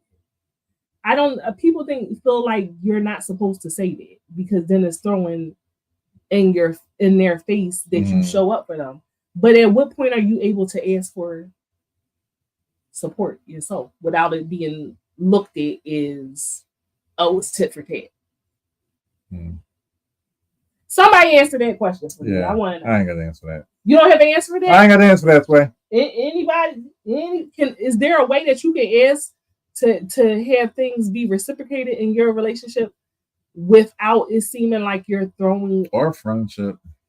I had a situation like this the other day. Okay. I had one of my friends went to Facebook to post like, "Oh, ain't no one like rocking with me, or ain't no one by my side." You see those posts like, "Hey, and I'm like, all right, accountability time. I'm gonna need you like to cut that shit the fuck out because there's people there that would support you." And then they would just respond back like, "Oh. No, that's attention-seeking behavior." Right, and I caught her out on it. Like that's attention-seeking behavior because that's not the case. I would have been there for you if you said something. Like I've been there for you in the past, so don't say you're alone. You're not alone. So don't do that shit unless you're aiming it at a specific person. And if you're doing that, then call that motherfucker out. Yeah. And, she didn't respond back because she knows right. Attention-seeking behavior. Sal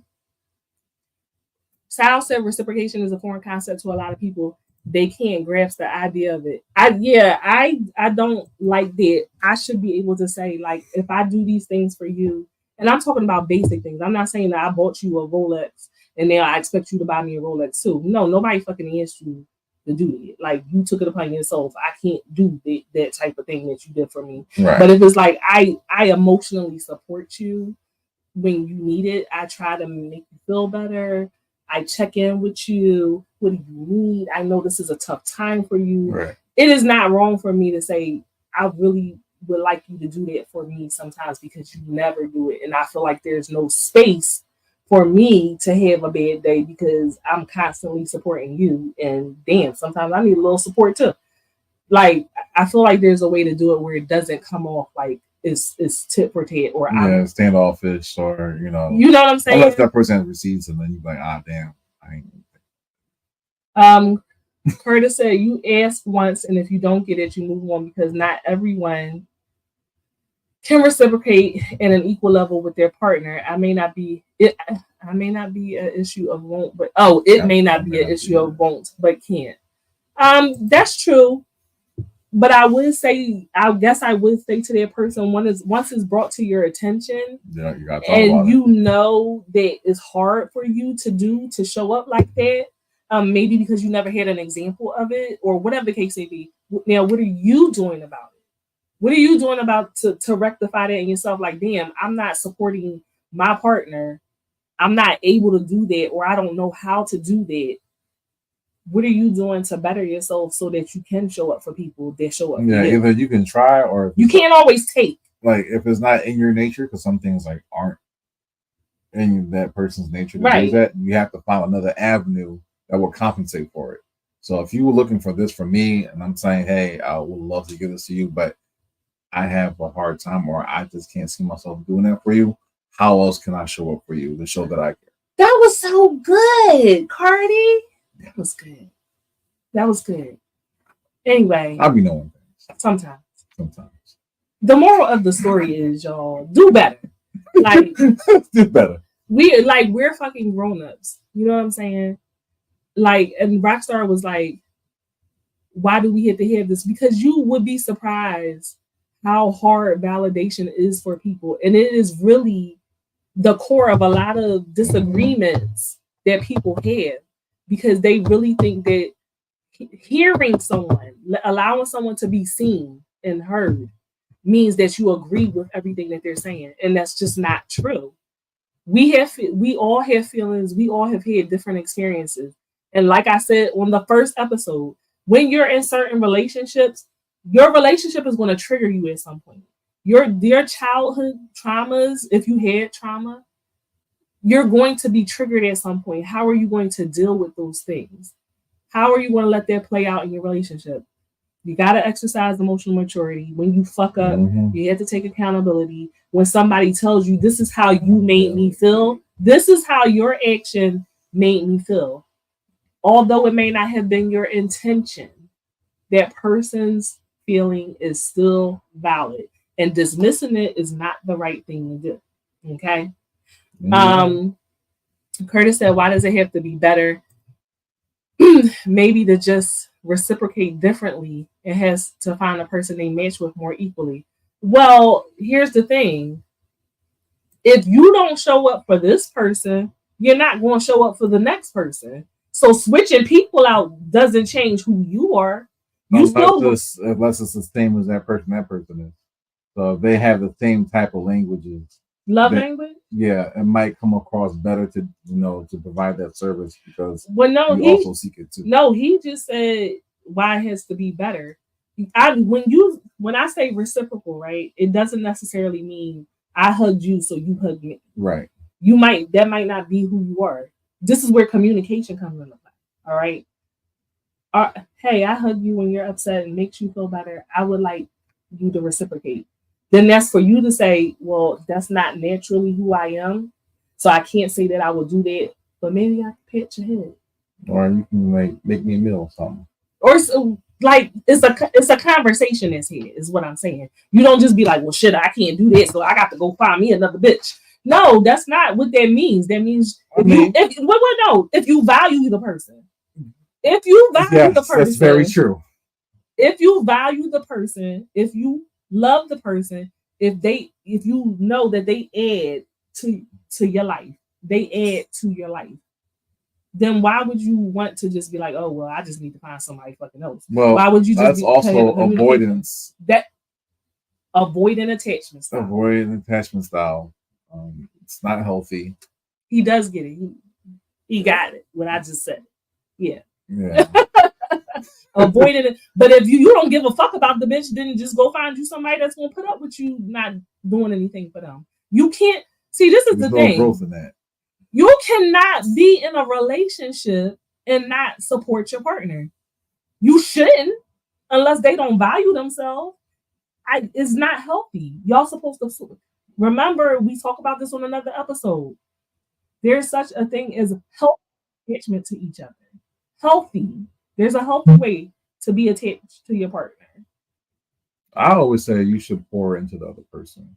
As long as you're pouring, like if you're pouring the same, then it's all good. But if one's pouring more than the other, something's going to overflow on one side, and someone's definitely not getting something. So, Darren said, "I can't align myself with a partner and truly have a deep connection if that person can't match me emotionally." That's very, very valid. It shouldn't be one person pouring into the other person, and that person never fucking pours back into you. It just shouldn't be that way. That's not healthy at all. At all. It is, yes, Sal. It is possible, but that's not anything's possible. That's not good. I mean, it's good for it's you. not fucking good. And when I say do better, yeah, do better for the person that you claim that you love. And if you don't love that person, then yes, you should remove yourself from the situation. If they won't remove themselves, then you should remove yourself. Because you're being an energy. And not by toxic. You're being an energy vampire, and you're using that person. You're using that person for the way they show up for you. And taking their AA batteries. Yeah. Anyway, we're going to answer Curtis, and then we moving on to debauchery. Yeah. Oh, damn. Look at the time. Yeah. We move on. There is a limit, though. At some point, you got to say, hey, we just don't align and should move. I just said that. Yeah. I'm not saying you don't try, but people get stuck in dead-end relationships trying to fit up around pegging square. No, I 100% agree with it. And like I said, if one person won't remove themselves, then the other person needs to remove themselves. Sometimes a person doesn't have the strength to do it. They're not at that point in their mental health to be able to do it. So you fucking leave. You can stay. Style. Then you need therapy. That's your thing. If you are an everlasting Energizer bunny and you like to pour and be used, and that's your shit, nigga. That's your shit. That's fine. Anyway. Oh, I understand, Curtis. But yeah, let's move on to the debauchery. Finally, because that took a long time to educate. But we're here now. We finally made it. I'll be really feeling like I'll be doing a service to the community. We're doing it though. We have the conversations that need to be had. And validate your partners, man. We flip on the side and we go to Inside the Box with Jizzy the unicorn. Yeah. So I feel like y'all probably all know what a furry fetish is to some extent. You know what I mean? Dara said she came at the right time. Sal, go to therapy. Like, I'm tired of saying this to you. Yeah. How do you watch this show all the time and you like, I'm not because like we are his therapy. Technically, we should be charging you. Give me the insurance information. So a furry fetish. All right, so we already should know what a fetish is. Yes, it's an object, body. It's either an object or body part, regardless of its presence, being real or fantasized, that is necessary to bring a person sexual gratification. I think this is one of the most expensive fetishes. You think to have? I can see that.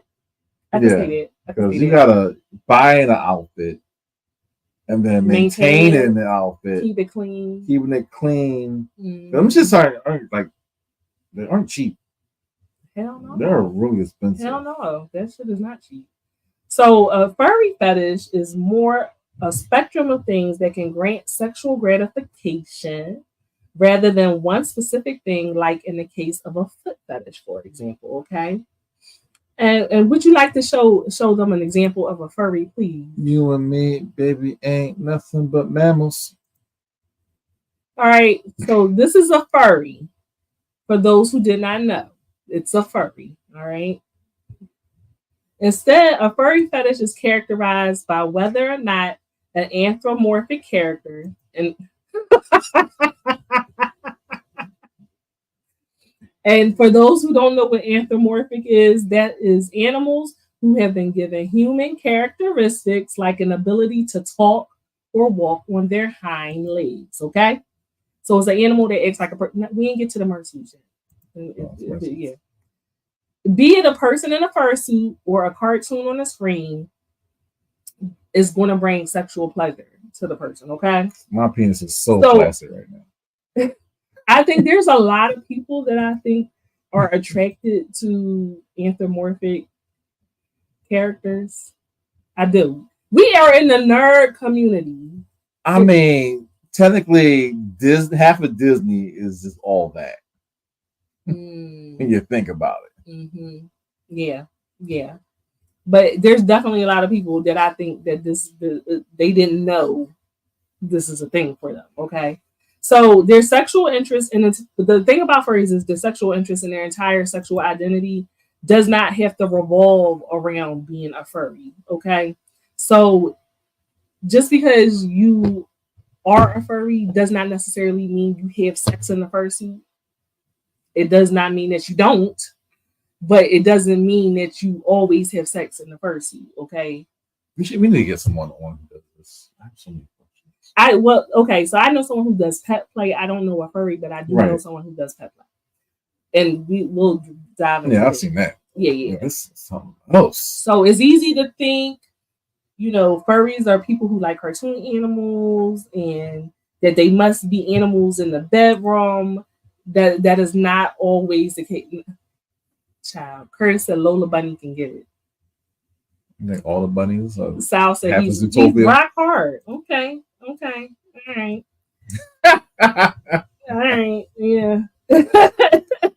So pet play is different. Yes. Okay. It's not the same thing.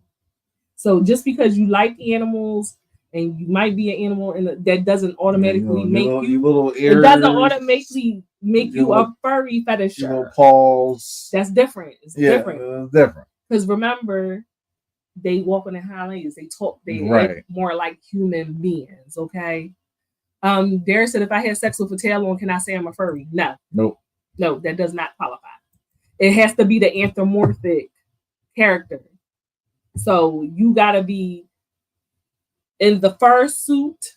What you're saying is more like pet play. You got the little tail, you got the horn. This was fully committed, hard. You're more so acting like you're acting like a normal animal. You're on all fours and stuff. No, furries, they walk and talk like a human. But it's brother, avenge me, brother! Brother, avenge me!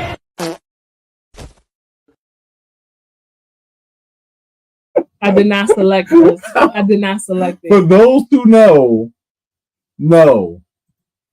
about Flash Gifts and their Space Marine versus furries and their ever-longing battle of exterminating the furries, because all they do is they fuck like animals. So you might be wondering, like, how many people would actually be into this? And so if we go by Pornhub, the volume for furry porn is in the ballpark of 400,000 clicks a month. 400,000 clicks a month. Okay, if you're a furry, to really be considered a furry, you have to have a fursona, like a persona. You have a fursona. Okay, so you have a furry themed avatar that represents you, and you interact with other members of the fandom. So they have conventions just for furries. A fur conference. FurCon. Yes. Like a FurCon. Okay. Now, there's such a thing as a brony, and I feel bad because I didn't get bronies. There's such a thing as a brony. All right. So bronies are not furries, but they're kind of related, okay?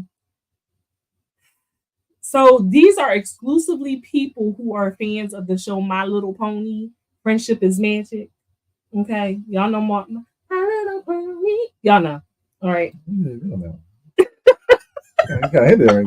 Got hit just right there. Yeah. Not bad. Not bad. Originally, it only referred to male fans because brony, right, bro, right. But of course, that broadened, and so now they have their own convention for bronies, and yeah. Why is there one for Care Bears? You think Care Bear would be like the top furry type of thing? That's a little bit. Just like I'm just why we. You just see a big fist on their stomach. But there's definitely there are conventions for the bronies. That is a real. There's a real thing. I've known about that. Sal said this video makes me want to climax. Oh Lord Jesus, no Sal, no. Okay. Avenge me, brother. Avenge me. Curtis said not a spirit animal. Mine is fucking. Are you talking about Mustafa? Mufasa. You spelled it Mufasa? It's play on words. Mufasa. You know what? Oh my god. Honestly, Kurt, you're too goddamn big to be a fucking furry. Why you say that? The suit that he has to wear, and then to optimally perform in the suit, it's too much fucking work. You pass out. You die. You're going to die.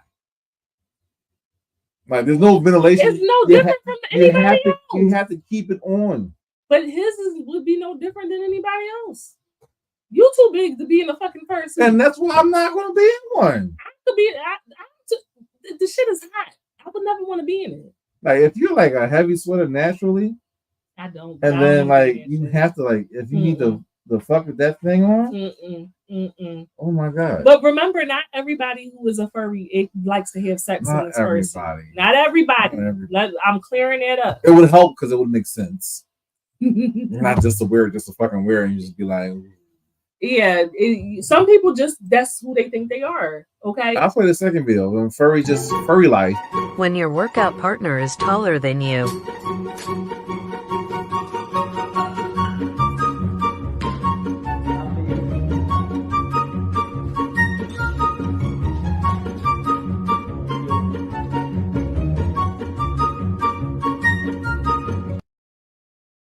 Yeah, that's just life for them. Some people they really just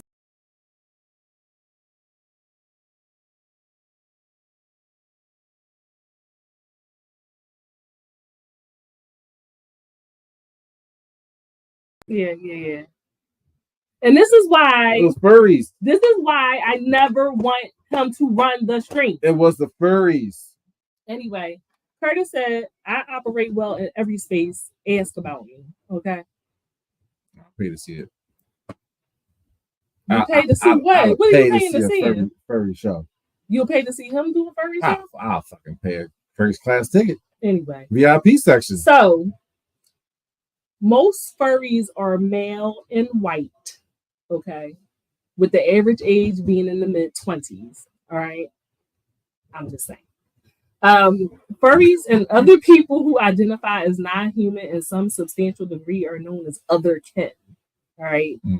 So they identify with and hold a part in actually existing species that live or have lived on Earth. All right. So like wolves, something like that. Okay. And then you have the one who like the fictional or the fantastical creatures like dragons or vampires. All right. This is I identify as a dragon. I had to like some people identify as a woman, but they were biologically born as a man. They identify as a fucking. And they have the dragon. I don't mean to say it in a belittle. They got the dragon dick. You seen that dragon dick? No, I did not. Oh my god! Dick. Is it big? Oh my! Is it big? It's big. It's weird. Scaly. Curl. Oh, it's weird. Oh, I don't know how that makes me feel. I can't post a picture. I don't know how that makes me feel. You can Google it. Sal, I identify as a shapeshifter. And I feel like I've said this before, but yes. So a lot of people feel like furries. You saw the dragon dick? Does it look like, is it appealing? Is what I want to know. Does it look appealing? No, it's a dragon's dick. It could be appealing to somebody. It could be appealing to her. You don't fucking know. I mean, it's fun for you. No. I don't know. It might be. Anyway, some people feel like those who identify as furries may have something called species identity disorder. mental illness. I'm sorry. We gotta say this is the psychology behind the cake. Come on, not the eggs. This is the psychology behind the kink. So, the fucking Targaryens. Species identity disorder is a term that describes the persistent feeling or discomfort of inappropriateness about one's human body. So they feel like their true species is non-human. I am not human. Okay. They kind of compare it to gender identity disorder, which is very controversial because trans people don't want to feel as if they're being told they have a mental illness. Okay, they don't want to feel like that, but they're basically trying to say it's the same thing. Like, okay, you were born biologically a man, but you identify as a woman. All right, you were born biologically a man, but you identify as a fucking cat. So I feel you. I just feel like if I put this in my Google search and I die, and they go to my Google history, they're gonna look at this shit and be like, yo, what the fuck Cardi was on? So y'all in the comments, y'all to let me know, do you feel like, I feel like everybody in the comments respects trans people. Do you respect the person that says, I identify as a wolf? I was born as a human, but I was really meant to be a fucking wolf. I'm just saying. At what point do we say this is mental illness? Yeah. Oh, he's showing me the dragon dick. Oh. I'm a little bit intrigued. Dracarys. Darius said I really want to try to. So there's also something called species dysmorphia, which y'all should have heard. Body dysmorphia is like basically, body dysmorphia would be me saying like I feel like I am fat, I am obese. Like every time I look in the mirror, I see a fat woman. Clearly, I'm not obese, but in my head, I can't get out the fact that that's how I feel, that I'm an obese person. So species dysmorphia will be the same thing. When I look in the mirror, I really envision myself as a wolf. That's what I really avatar. Yes. Yeah, this is the wrong body. I should have fur and ears and a tail. And like, do you accept that? As a side note, why not? I mean, good for them, but the thing is, like, when kids see it, they don't know the difference. No. They think it's cute and like, oh, look at it dressed up, Yeah. Like, hey, just Elmo, just at the birthday party, but Elmo fucks in that thing. No, but now also, all right. So here's the thing: all fur persona suits are not equipped for you to have sex. The fur suits where you can have sex in them, they're called mersuits. Oh, they have a name? Put the mersuits up. Yeah, the ones that got the little. So you have to get a mersuit name. You have to specifically get a suit for you to be able to fuck in.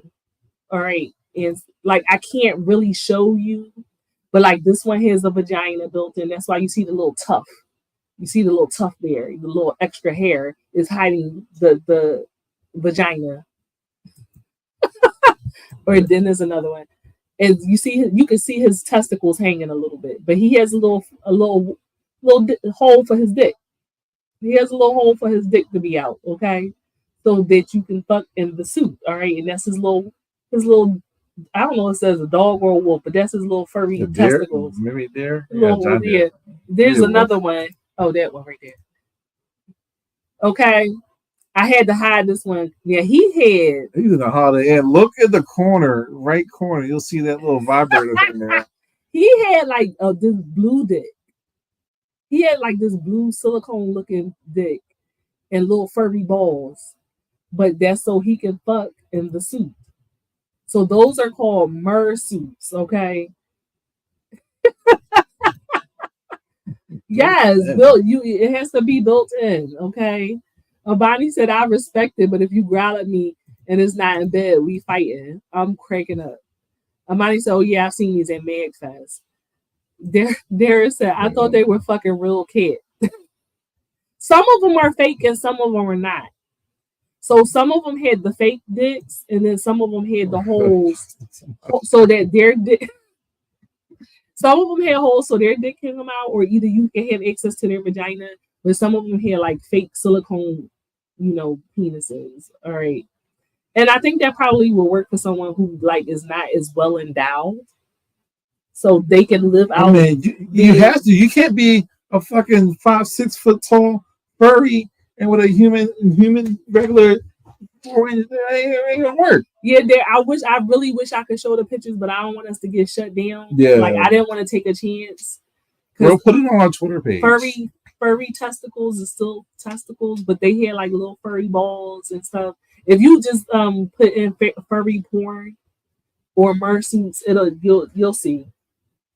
You'll see. So mersuits is short for marsupial body. So they have a whole language, right? The furries have a whole language, okay? So there's something that they do called scritching, and that's like grooming and massaging for affection, or to make sure there's no concrete. I will double back to concrete. So it's basically like, you know how animals groom each other and stuff? So it'll be like... it'll be like... But you're not really doing anything. Oh. I feel dirty. That's for affection, right? The way animals do. So yeah, like little rough. Little. In the heat. Yeah. No, kid, it's bad kitty. Now, I am definitely traumatizing. Now to go back to the concrete. Don't tell me that's just like rusty cum. So concrete is also on the fur. It's also known as the blorch. The blorch. And so the sci-fi. It's an illness that can spread quickly through the furry convention, like a flu or a cold. That should sound like HPV.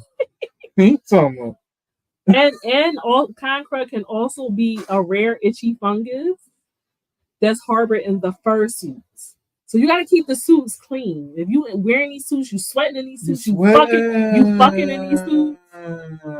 You have to keep them clean, or you can get a fungus on the fur suits, and then it can spread to when you're scritching. Now I have spread it. I have spread it to Cardi. Pandemonium. There's an outbreak. Yeah, I've spread it to Cardi. So never hug a furry, by the way. Kind of like wingworm, yeah. And you also can get con funk.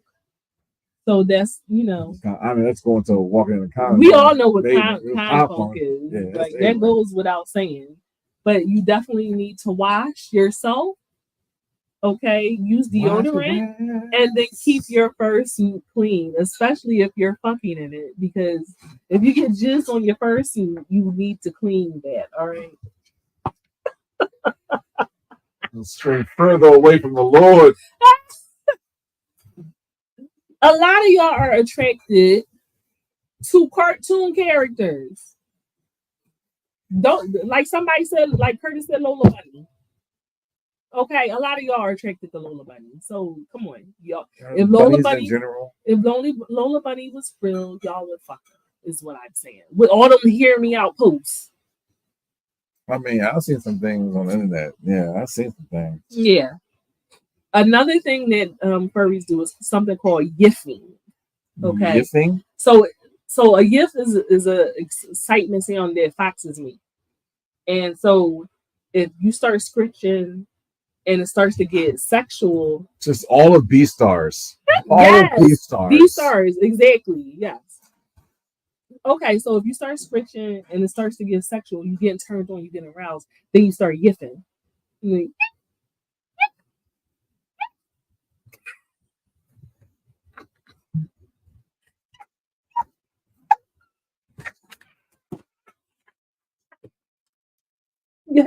How much?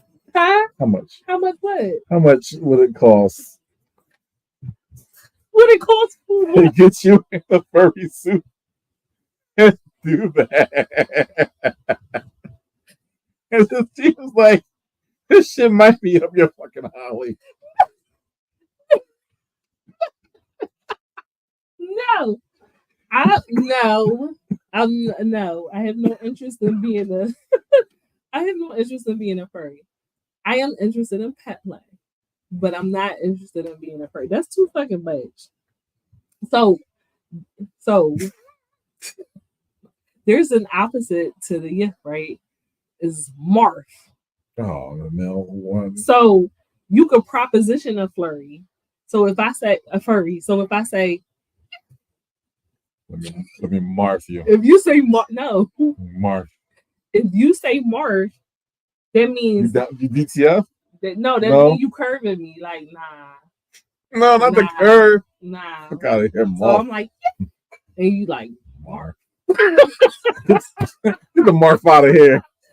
Yes. Yo, I'm not making this shit up. This is real. This is fucking real. Okay. My sides hurt. And I need alcohol so bad. All right. Then you also could do a fur pile. No. So a fur pile is for group cuddles. Yeah. So it's like a bunch of dogs. You know, you put all the puppies that in there, all in the box, and they just all, yeah, laying on each other. Yeah. Yeah, change these. You're not having sex. You're not having sex, but it's kind of like a cuddle. It's kind of like a cuddle orgy. Like a cuddle orgy. Burrow. Does that make sense? Uh-huh. Yeah. It could be for yiffing, but it might not. Now, splooge. No, not splooge. Spooge. Okay, not splooge. That's a result of a fur pile. When everyone but that's when it gets sexual. So semen is involved. It's still splooging. I'm just saying. Now then we is that more towards like the gay community than it is? Why do you think that? Why do you think it's just gay people? Because I think it is catered more towards that part of the community than it is. Of course it's open, but I just feel like it's like, I mean, because the community is very inclusive, there are a lot of that clique is heavy on that side. That's all I'm saying. There is a lot of LGBTQIA people that, yeah, that engage in this, but yeah, I don't think it's regular. I just want to know why your mind. You want to go on? Well, let's go to one. Let's get going. No, we're not going to dress up, but we're going to do hard investigating reporting. I might go for the hard investigative reporting. Yeah, we're just like murder. I might. So do some outside interviews. So there's also something called weaseling, double weaseling, and cuckoo play. All I know is I don't want no parts of the double weaseling. So that's when one furry puts on another suit for yiffing with a partner, and they don't know because you wearing that person's suit. That's crazy. Yeah, but they don't get upset about it. And I'm just like, you just gifted me. You just was gifting me, and I didn't know who the fuck you was. I thought you was. I just marked you, and you come back in my bitch's suit. Yeah, she said, "Bitch, you gonna gift me today? You gonna gift me today? Okay." And now I'm itching. There you got you got fucking concrete. You got concrete and shit. Oh, that's nasty work. That's crazy to me. So you put on somebody else's furry suit so that you could fuck the person that you want to fuck, essentially. And it's like some kind of understood that. I feel like they had to have this conversation beforehand, like we're going swinging, their version of swinging to me. I bet. And there's always that one rogue person. Anyway, so some people confuse this. They're confused. Oh my God, the Masked Singer. It's just a bunch of furries. Oh, I never thought about that. And you see how much they be sweating when they take off who it is? They be halfway dying and shit. And all they did was just all I think about is sweaty balls and sweaty cootie cat. Literally cootie cat. Anyway, so pet players are different than furries. It's not the same thing. Okay, they're both exploring animal roles. It's both role playing, but it is different. Pet play involves individuals embodying the role of a pet or an animal. All right, acting like a cat, you acting like a dog, you acting like a horse, and it usually intertwined with BDSM. Right. But like I said, the furries, they're anthropomorphic, so they're completely an animal, but they act like a human. Pet play, you're not acting like a human. You're embodying. 1,000% Diddy had that shit going on. 1,000%.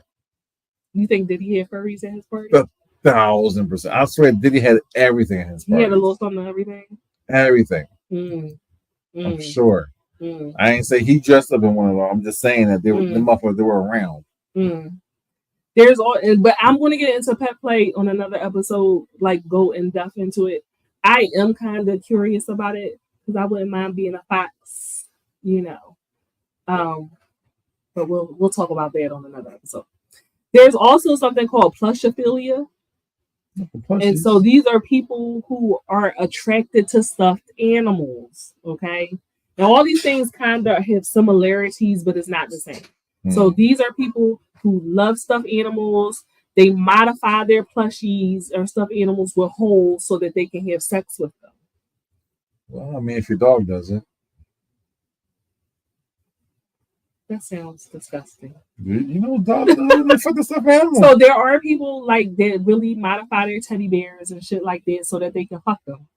No, imagine fucking a squishmallow. No, I don't want to. And I saw the pictures for the plushiophiles. Like, do people really put dicks on their teddy bears? Yeah, I've seen or like, there's really like vagina holes on the teddy bears, and like, yeah, it's a little bit wild. I know we're not kink shaming, but Deadpool's also in that a little bit. Deadpool's into that a little bit. Him and his unicorn. Him and the unicorn. Okay, it's a little Carolyn. Carolyn.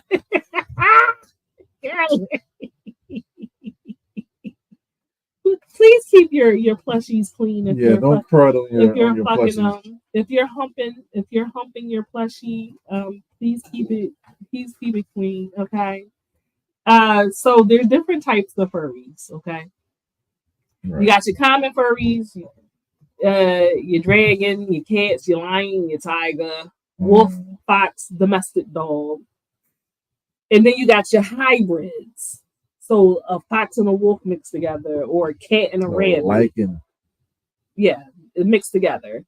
Those are hybrids, okay? Then you have scalies, and I do have a picture of a scaly. Yeah. So a scaly is fur speech, because that's what they call it, fur speech. To describe an anthropomorphic creature that is a reptile and amphibian, okay? I don't know. I feel like that's just like a nigga that sells drugs. It's just up in his dragon suit. You need to have Tim's on it. Yeah, you gotta have Tim's on it. Y'all here for the party. Like, why aren't we else here for the party? Everyone's just the same. Then you have the avians. All right, and I got one. So they're also known as feathery. You have a hoodie on top of it. Because it's anthropomorphic and humans wear clothes. That nigga got a hoodie on. All right, so these are people who birds a word like creatures. Okay, Darius said there's a sandy cheek sex doll floating around. I saw it. Yeah, that was disturbing to me. It was a little bit disturbing. SpongeBob won't be more. And Carolyn said, "Is that why I keep seeing grown people at Build-A-Bear and shit?" No, Carolyn, don't taint it for me. Now I'm gonna be up in Build-A-Bear like, you nasty. Yeah, why are you here by yourself? Why you putting extra fluff in that? Why you got a VIP card to Build-A-Bear? You ain't got no fucking kids. None in sight. What's going on? Extra fluff in that bear. What's you doing in that bear, sir? Oh no, we is her to dress up like Carolyn.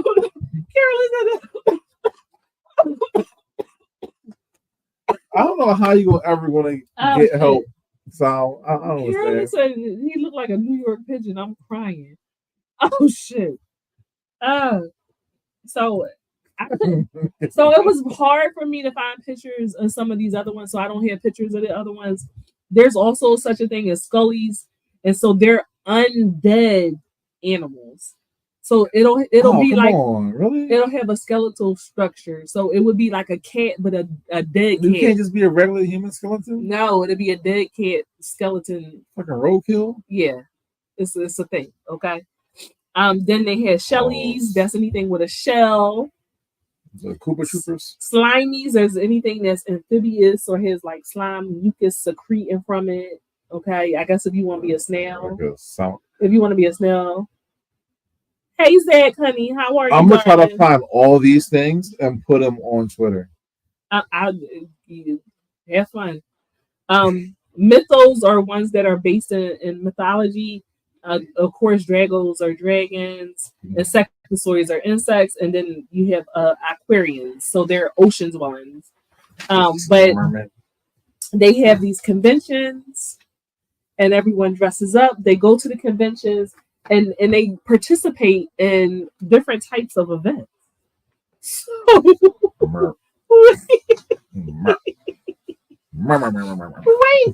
I gotta find it because I lost it. So, all right. They have furry games, furry races, and the Critter Olympics. Okay. The Critter Olympics. So they focus on feats of dexterity. Not dexterity. Such like dragging a sled filled with plush toys. Or other fursuiters they run around the track racing each other and then they're tethered to one another or like with a hula hoop. These furry games are out of control. Everyone wins because everyone's coming at them. But the main takeaway is just because you are a furry does not mean you fuck in the fursuit. It is they truly feel like this is their identity. This is their identity. This is their lifestyle. Okay. There's a part of them that says, I don't identify as much as being a human being, but I identify as a dragon. We gotta interview somebody. We gotta see what if we can find a furry. We got to. If y'all know any furries, send them our way. We can go to FetLife right now. I'm sure we go to the calendar. Y'all see a furry party going on. If I had a furry on here, y'all would be in the comments clowning. Y'all would be clowning, and I can't have you making a guest feel uncomfortable. So if I had a furry come on, y'all would have to be on your best behavior. That's very true. Y'all would have to be on your best behavior. Okay, y'all can't be foul. You can't be making me laugh. Carolyn, you can't be making me laugh, is what I'm saying. If we find a furry and bring them to you, you got to be a little bit respectful. Just a little bit respectful. Don't scare them off so they can come back. Home training. Yes, act like you got some home training is what I'm saying to you.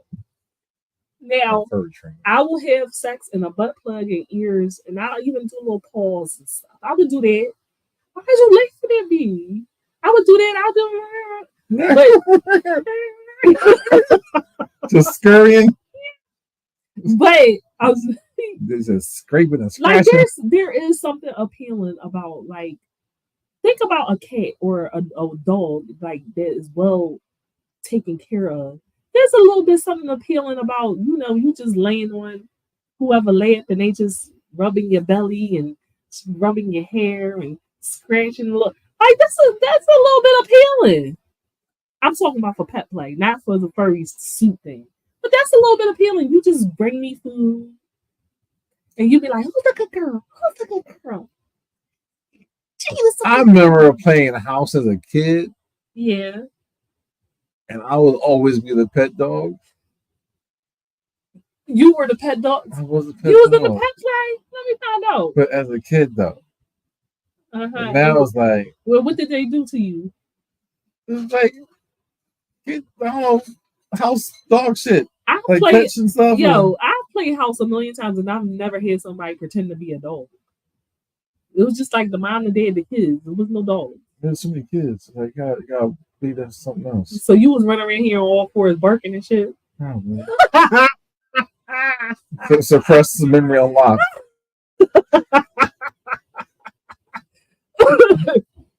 I'm just saying, a little bit of clowning, just a little bit. I'm just saying, don't make the person be like, "Fuck this shit, I'm leaving." Like, y'all never understand us. You'll never understand. Like, yeah, don't have them get. I don't fucking know what would they call it. Don't have them morph out on us. Don't morph out of here. Morph, I'm getting the morph out of here. They got their own lingo. So you got to curse us out and curse us out. Oh my god! Oh god! But we got to find a black furry too. Pet play, child, that's gonna be hard. Pet play though, I could kind of see it. Like feed me. Maybe I'm a dog that like tacos. Like just feed me tacos. You know what I'm saying? Rub my belly. You know, you want to play catch? I can play catch a little bit. I think it's just like maybe it just makes life simpler. You don't have to worry about shit. You know, you can, where you can escape. Well, it's kind of the same thing as like when people do age play, right? Yeah. You know what I'm saying? Like, okay, I just want to be a little kid. I want to color. I just want to color and be a little kid and put my pretty little dress on. That wouldn't work for me. Well, maybe a little bit. I don't know. Grown up color. Look out here. Huh? So you can grown up color. You can grown up color. You can. So if y'all had to choose an animal for your persona, what would it be? Cardi, who would be your? I would have to refer to the Chinese zodiac and be like fucking, tiger, like whatever that boy name was. Like, Panda. So you'll be a tiger. Yeah, I'd be a tiger. Okay. I mean, or a bear. Maybe a bear from the big shit. But I'd probably go tiger though. Tiger. Obviously, I would be a fox. That goes without saying. I'm going to be a fox. I shouldn't even have to answer that question. I don't see the role plays a sloth. Why would you want to be a sloth? I don't see how he gets away with that one.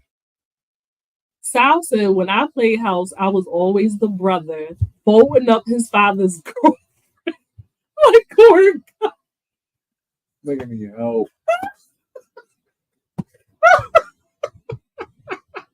Something's wrong with you, Sal. Amani said a panther. Oh, I can see that. I like that. I can see that.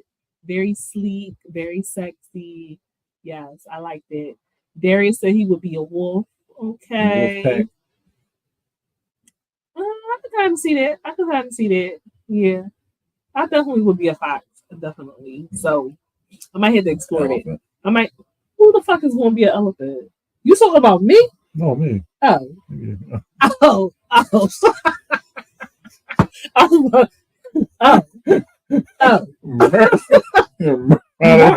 Marth, bitch. Marth. I can just swing my trunk around and shit. All disrespectful, like. Smack you in the face with my trunk. Excuse me. Excuse me. Fucking bad bar in this bitch.